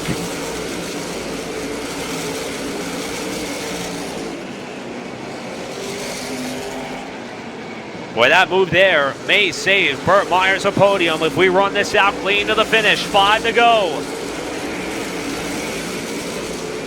Burt Myers, Brandon Ward, Bobby Labonte with the charge of the night.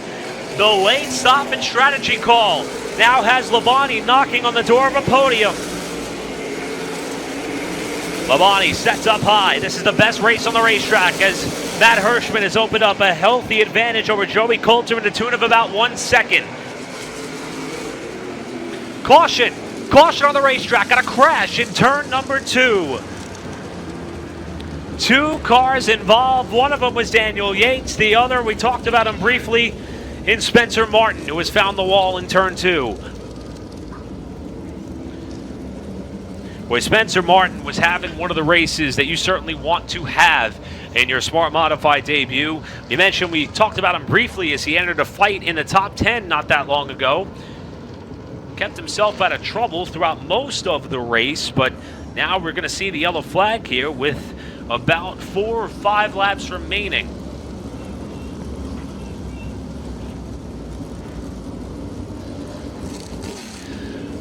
So just when we were about to write Matt Hirschman's name on the check for the 5th time this season, this caution is going to bring a newcomer into the fold to the tune of Joey Coulter. We mentioned the fact that Coulter has a win on the season, even though he's running part-time for the Smart Modified Tour in 2022. That is a team car to last year's winner, Brandon Ward. Coulter, who hails from Miami Springs, Florida, obviously very entrenched in the dirt racing world, has had some success in the big league stock car series. In fact, has a NASCAR now Camping World Truck Series win under his belt back in 2012. But he has been having a blast racing this Tour Type Modified, and to be frank, he's been really good at it. Got himself a win back in 2020 at the rebirth of Smart, and then again, another win, make that his 2nd career Smart Modified win at Caraway earlier this season. But it was under unique circumstances. It happened after there was some drivers running out of fuel late in the going. There was a big accident on the front straightaway. And by the time Coulter got a chance to celebrate, there wasn't that many people left there to be able to embrace in what was a pretty big moment for this driver. So, what would it mean to him to go toe-to-toe with a driver who has many modified trophies across his trophy shelf and maybe outlast him at America's most famous short track like Hickory? I guess we'll find out if Coulter could find his way up to and around Hirschman here in these waning moments.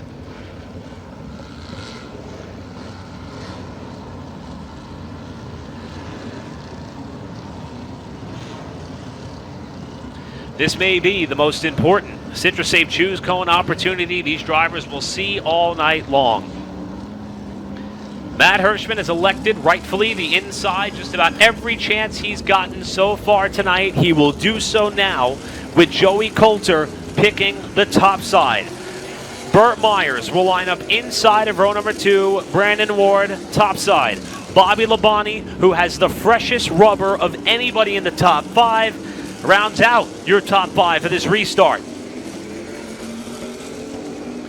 For those of you who stuck with us here at the racetrack, those of you who have been watching along on Flow Racing all night long, it is only fitting that a race with this much action comes down to about a 4-lap sprint to the finish.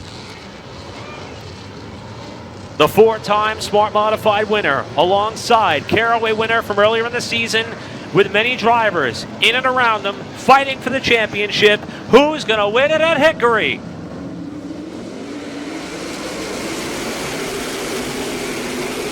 That's a great restart for Coulter on the outside. Hirschman slides up in front of him to cement the lead off 2. Myers sails it in on the bottom in the fight for second as they're double wide throughout the pack. Hirschman trying to drive away as the fight for second on back is intense.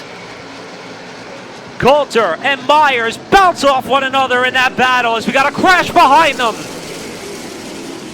Trouble in turns 3 and 4. And the story of Jonathan Cash is evidently going to come to an end against the outside retaining wall with Bobby Meismer Jr. and Jason Myers was involved in the crash. Boy, the racing for second spot was intense. And it seemed to trickle throughout the rest of the top 10 as the drivers who were racing for 6th, 7th, and 8th respectively find themselves in a bit of a mix-up there as Miesmer is unstrapping from the car, and his night will come to an end about 4 laps shy of the checkered flag. You see Jonathan Cash, who is having a great run all night long. We touched on the sentimental story for that team and that driver. And I think everybody has taken notice of the driving ability of that racer as Bobby Miesmer Jr. climbs out of the car. Doesn't appear to be too pleased with that of Jonathan Cash. As a matter of fact, may just be checking on the driver, the number 39 here.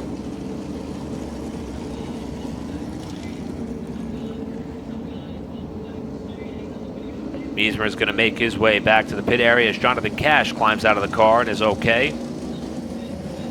And for Bobby Miesmer Jr., this race was unfolding in a pretty solid way for the Hughes Motorsports driver. He was able to keep himself out of trouble, keep himself in contention all the way up towards the latter stages of this one. And looks like the two of them able to share a bit of a laugh there in the corner. And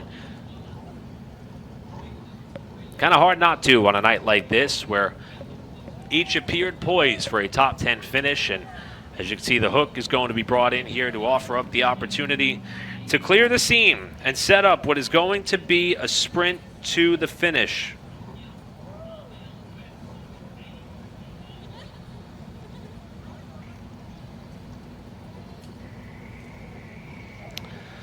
So Bobby Miesmer and Jonathan Cash, along with Jason Myers, slowing the field with 4 laps to go in the race of the Hickory 100, powered by Dale Earnhardt Chevrolet with the Smart Modified Tour. Matt Hirschman still the leader, after Joey Coulter and Burt Myers were banging tires, Nerf bars, and more in the race for 2nd. Brandon Ward currently scored in 4th, and Bobby Labonte with the freshest right rear tire in the field right now, rounding out your top 5.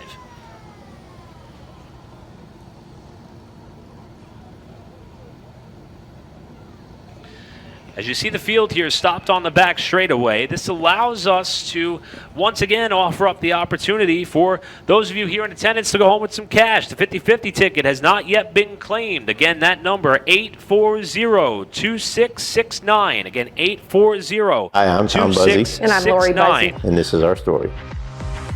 2010, 2011, we decided to start our own family business of Buzzy Racing. 4-cylinder cars at Hickory and Daytona with NASCAR cars. We have a son that races. We have 2 grandchildren that race. I feel like from our customers' perspective, they appreciate that. We understand their situation. We understand their budget concerns, what they need in technology. It's something we've done for so many years, and we're very fortunate to be able to pass that on to our customers.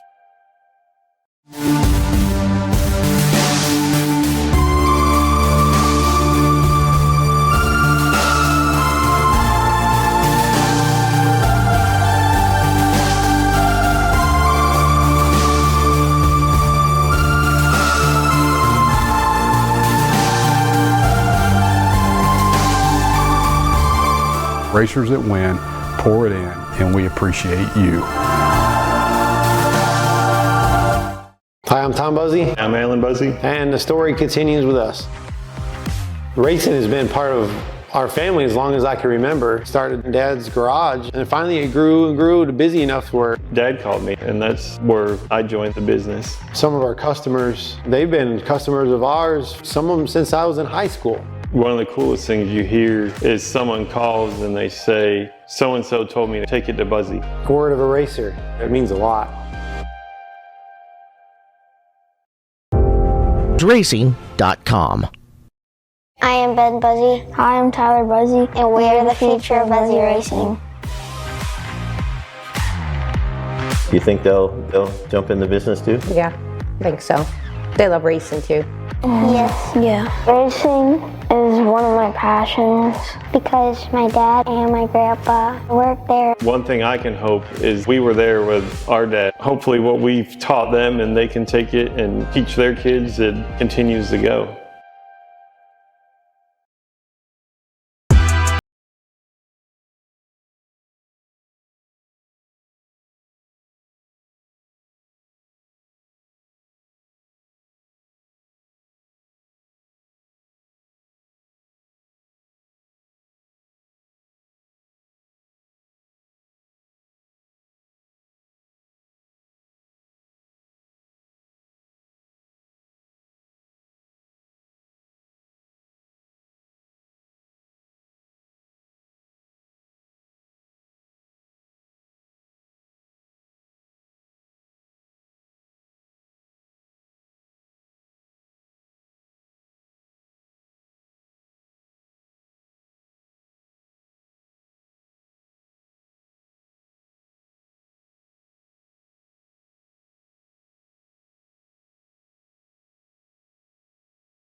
Welcome back to the Hickory Motor Speedway, where we are getting set for a Saturday night shootout here to decide the inaugural Hickory 100, powered by Dale Earnhardt Chevrolet, with a Smart Modified Tour powered by Pace-O-Matic. I'm Eric Brennan. Earlier in the night, you heard Cale Lineberger, who had the call for the Bowman Gray Stadium events that were taking place here at America's most famous short track. And this is one of the more popular events on the Smart Modified calendar for several reasons.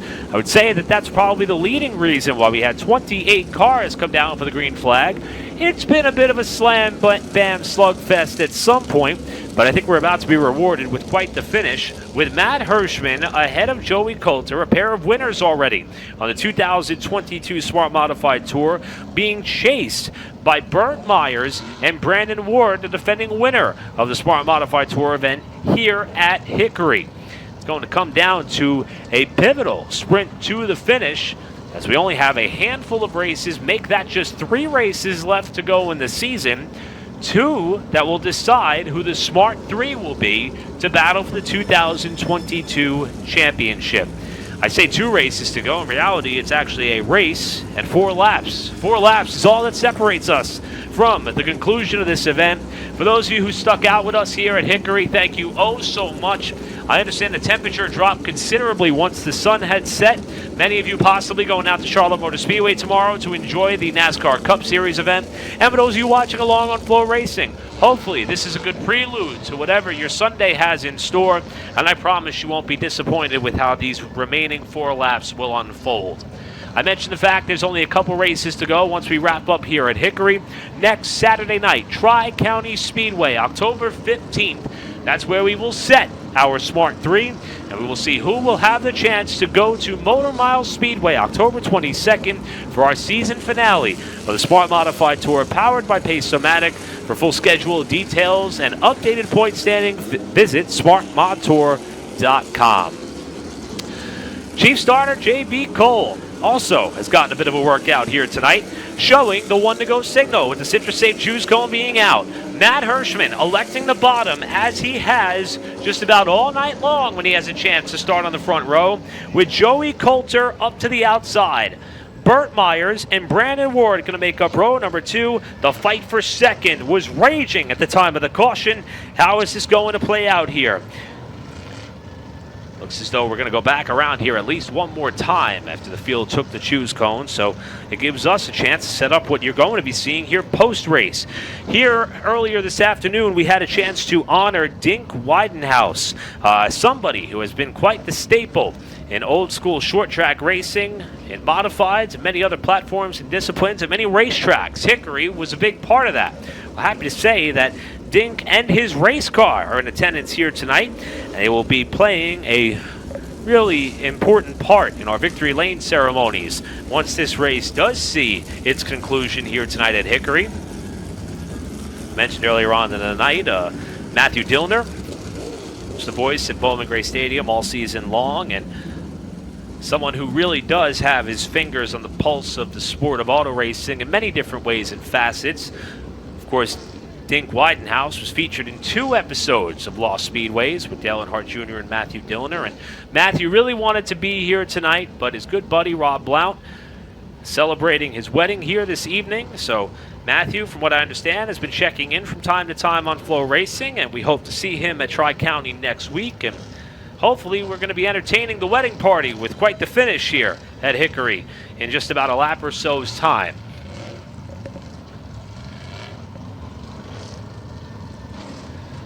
Hard to believe that Matt Hirschman has had such a great outing in Smart Modified Tour competition when he competes. He missed 2 races on the season, Franklin County and Carteret. But even with missing 2 rounds of competition, he still sits 3rd in points and is looking for his 5th win of the season. That would be more than half the races contested on the Smart Modified Tour thus far. On the outside, another driver who races for trophies, and Joey Coulter. While Burt Myers and Brandon Ward each desperately want to win the battle, but they both must have the war in mind, as each of them are trying to muscle their way up into the top 3 in championship standings at the conclusion of next week's race at Tri-County. We mentioned the fact that Matt Hirschman trying to go for a bit of a grand slam tonight. Earlier, he was leading at lap 30, which oftentimes is a Jerry Hunt Supercenter stage break. However, there was no break here tonight due to the way in which we were conducting pit stops. He's trying to become the second driver, but for the third time, to parlay that stage win onto a checkered flag at the end of the race. He already did it once this season. In fact, Caleb Hetty was the first to do it at Caraway Speedway. Hirschman later on went to accomplish a similar feat at Dominion Raceway. See if tonight will be a night of equal opportunity for Hirschman, who won the Pace-O-Matic pole, drew the #1 pill in the redraw, led at the Jerry Hunt Supercenter stage end, led the Banker's Life halfway point, and now is 4 laps away from another victory.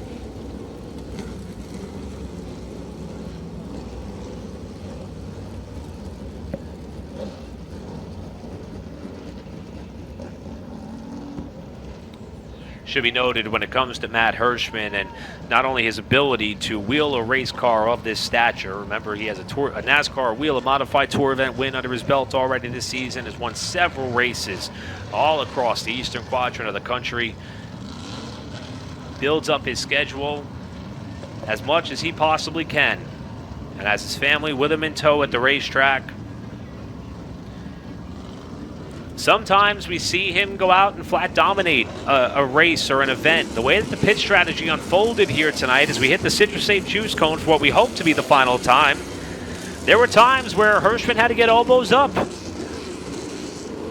at certain points in this race, going all the way down to the apron of the racetrack to get through Daniel Yates and some other cars that were on a differing pit strategy. Well, now he's about to get elbows up once more. We talked about the restart zone. We talked about the fact that later in the race, these drivers are struggling for rear traction. Who's going to have what it takes when we hit the restart zone? And we've already seen one driver get sent to the back of the field for launching early.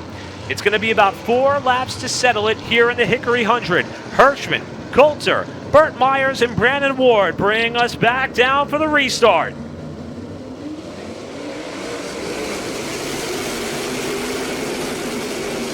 Perhaps one of the best launches all night long for Matt Hirschman. He is clear to the lead, side by side for second in turn 3. More contact between Coulter and Burt Myers as they come down the main straightaway. Myers trying to edge out Coulter for that spot, while the team car, that 02, is about to fill the void on the inside for third. 2 laps to go. Little bit of contact there between Coulter and Brandon Ward as Bobby Labonte tries to get inside, but Hirschman is driving away. Through 3 and 4. White flag is in the air for Matt Hirschman. Hirschman, who was a late add to the field for the Hickory 100, had to get elbows up several times tonight and will come off the final corner to win his 5th race of 2022. And a crash at the finish. Carson Lofton and Kevin Orlando have tangled at the finish line. Lofton will not make it to the flag. While they start to clean up the scene here on the front straightaway, we're going to head down their trackside and catch up with Matt Hirschman for the 5th time this season. It's only fitting that things get a little bit intense as they come to the finish line.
A very wild night ends up in a ceremonial way on a night in which we honor Dink Widenhouse here at the Hickory Motor Speedway. Second time, we're going to see Matt Hirschman's car paired up with another legendary and restored race vehicle tonight. It is Dink Widenhouse's B29 that pulls in alongside of the 5-time Smart Modified winner in 2022. It was a long night's work for this driver, but he's going to be taking home his 5th Smarty of the season. Your winner of the inaugural Hickory 100, presented by Dale Earnhardt Chevrolet, climbing from the car, Matt Hirschman.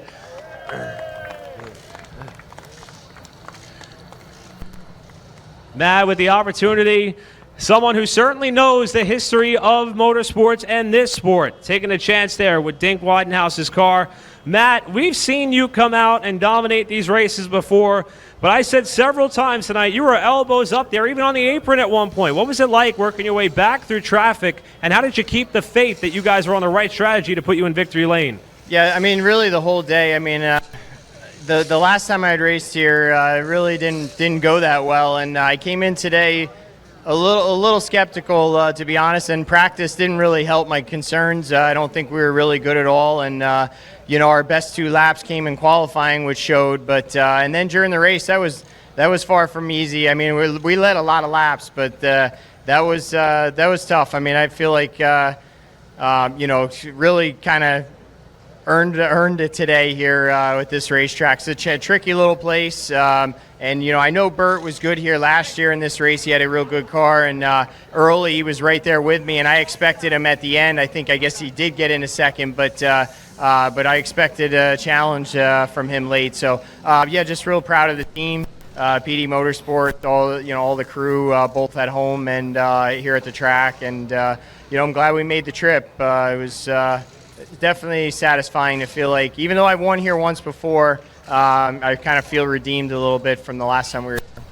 I know what this sport means to you and your family. You had the opportunity at South Boston to be pitted up against the Flying VA of Ray Hendrick's car in victory lane, now Dink Widenhouse's vehicle. What does this mean for you, and as far as your racing legacy and everything you've accomplished and your level of respect for how the sport got to where it is today? Yeah, it's great. I mean, we should be honoring these guys while they're still with us. And I've seen Dink here earlier today. I mean, yeah, obviously, you know, he's lived a good life, and he's, you know, just glad that we're able to do this for him. You know, and he's here to be a part of it. Not after somebody's already gone and then you honor them, but it's glad that he was a part of it. And you know, just great to honor people and you know, guys that were part of the pioneers and you know, the history of not only this track but, you know, modified racing, and you know, it's an honor. One quick question before I let you go celebrate with your team. You came in the night 3rd in points. I know you had another race on your calendar for October 22nd. Is this the last time we're seeing you this season, or are you going to try to race for a title with us? Well, I think it's the last time, but you just never know what'll happen. You know, the weather can change some things too, and this wasn't really planned to be here tonight. But you know, we're just glad that we made the ones we have. really enjoyed racing with this group. Thank all the fans that are here at the track tonight, and then also on Flow Racing. I'm getting a lot of comments of the people following on Flow, a lot of the racing we're doing this year. So thank Pace-O-Matic, Smart Tour, and all the fans for supporting this, and glad we were a part of it.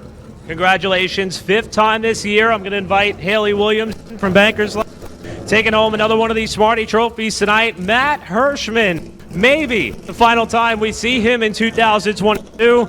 But boy, is he getting good at collecting those Smart trophies. And he's got his 5th one here so far tonight at Hickory. Going to walk on over and try to catch up with our runner-up in what very well may have been the second best car, I would say, all night long. You were right up there with that 60 all night. I feel like we're at that point in the season where you and this team really start clicking on all cylinders. Are you positioning yourself to be a threat for what could be another championship, as we only got 2 races to go? Well, I sure hope so. We were good right off the truck, made minor adjustments all day. I ran way harder than you're supposed to run at Hickory all night long, and ran second. If somebody else can explain it, I'd sure love to hear it. But we finished second. That's all I can say. That fight for second was amazing to watch from our perspective. It looked like you and Coulter were bouncing off each other there on more than one occasion. Was it fun for you behind the wheel? And, you know, we referenced winning the battle versus winning the war. You perfected that art last season. Are you thinking points right now, or you just want to get this team back in victory lane? We're thinking win. At the end of the day, you count points, but we're thinking win. But I just told Renfro at Dominion, me and Joey ran door to door, sparks flying. He squeezes me and I squeeze him, but we give each other enough room to race. And I just told him, I said, make sure you tell Joey I enjoy racing with him. But we had a great time. You leave that car home, it was a heck of a race, wasn't it? I don't know what everybody else saw, but listen, we're not here to cry and complain. We're here to just do our best, and that's what we did tonight. I want to thank the fans for coming out, and I want to thank Flo, thank Pace-O-Matic, CitraSafe, all my guys. John with the NASCAR Institute, UTI was here tonight. It was a good night for us. We just came up short. Thank you for putting on a show there in those closing laps. It was fun to watch. Burt Myers, our runner-up tonight. We'll see you in Tri-County. One more driver we want to touch base here for the fans who have stuck it out with us on what turned into quite the night here at Hickory Motor Speedway, and that is Brandon Ward. And Brandon, I know last year you were where that 60 car was, celebrating a victory, but you too appear to be getting really strong with this team with a handful of races left to go. I'll pose the same question I just asked Burt. Are you guys really trying to get back to victory lane, or are you thinking those championship numbers in your mind when the laps are clicking off towards the end like that? I mean, just trying to get back to victory lane. We just a little bit off tonight. We it went way harder race pace than what I thought we were going to go in the beginning, but actually it stayed in there and hung with us better than I thought it would. But just got to thank these guys on this 2-car. Randy Renfro, this entire team, Joe and Susan Coulter, Joey Coulter, everybody that gives me this opportunity to drive this thing. Renfro Heating and Air, Precision Built Spindle, KPMoto.com, everybody that puts so much effort into the entire Coulter Motorsports program, the Darrell Gwynn Foundation, this whole group, and we just a little bit off there at the end. We just couldn't. By the time we got back up there, we just didn't have enough left. But you know, getting stronger. These guys have been working hard, and you know, looking to have hopefully 2 good runs here coming up. You and Joey were racing pretty hard for that final spot on the podium there. Did Randy Renfro say anything to you about you guys getting through that final lap clean? No, just hard racing there at the end. I mean, you know, kept with all the restarts there, and however many times we picked the restart cone, it just kept jumbling up. So I knew it was going to come down to 2x2 racing there at the end, at least for second on back there. Just got so many good cars there racing for it. But all in all, good night. Just got a little bit of work to do. 2 races left to go. We'll see you at Tri-County. This team looks like it's getting hot at the right time. Oh yeah, for sure. Brandon Ward rounds out our podium finishers here tonight. That will do it here at the Hickory Motors Speedway. Once again, we got 2 races left on the Smart slate for 2022. Tri-County next Saturday, and then we'll wrap it up in Motor Mile to decide a champion. If you can't be with us, be sure to watch live on Flow Racing. On behalf of Cale Weinberger, who is here all night giving you the action for the Bowman Gray Stadium classes, I'm Eric Brennan, and we'll see you next week here on Flow Racing. Good night, everybody.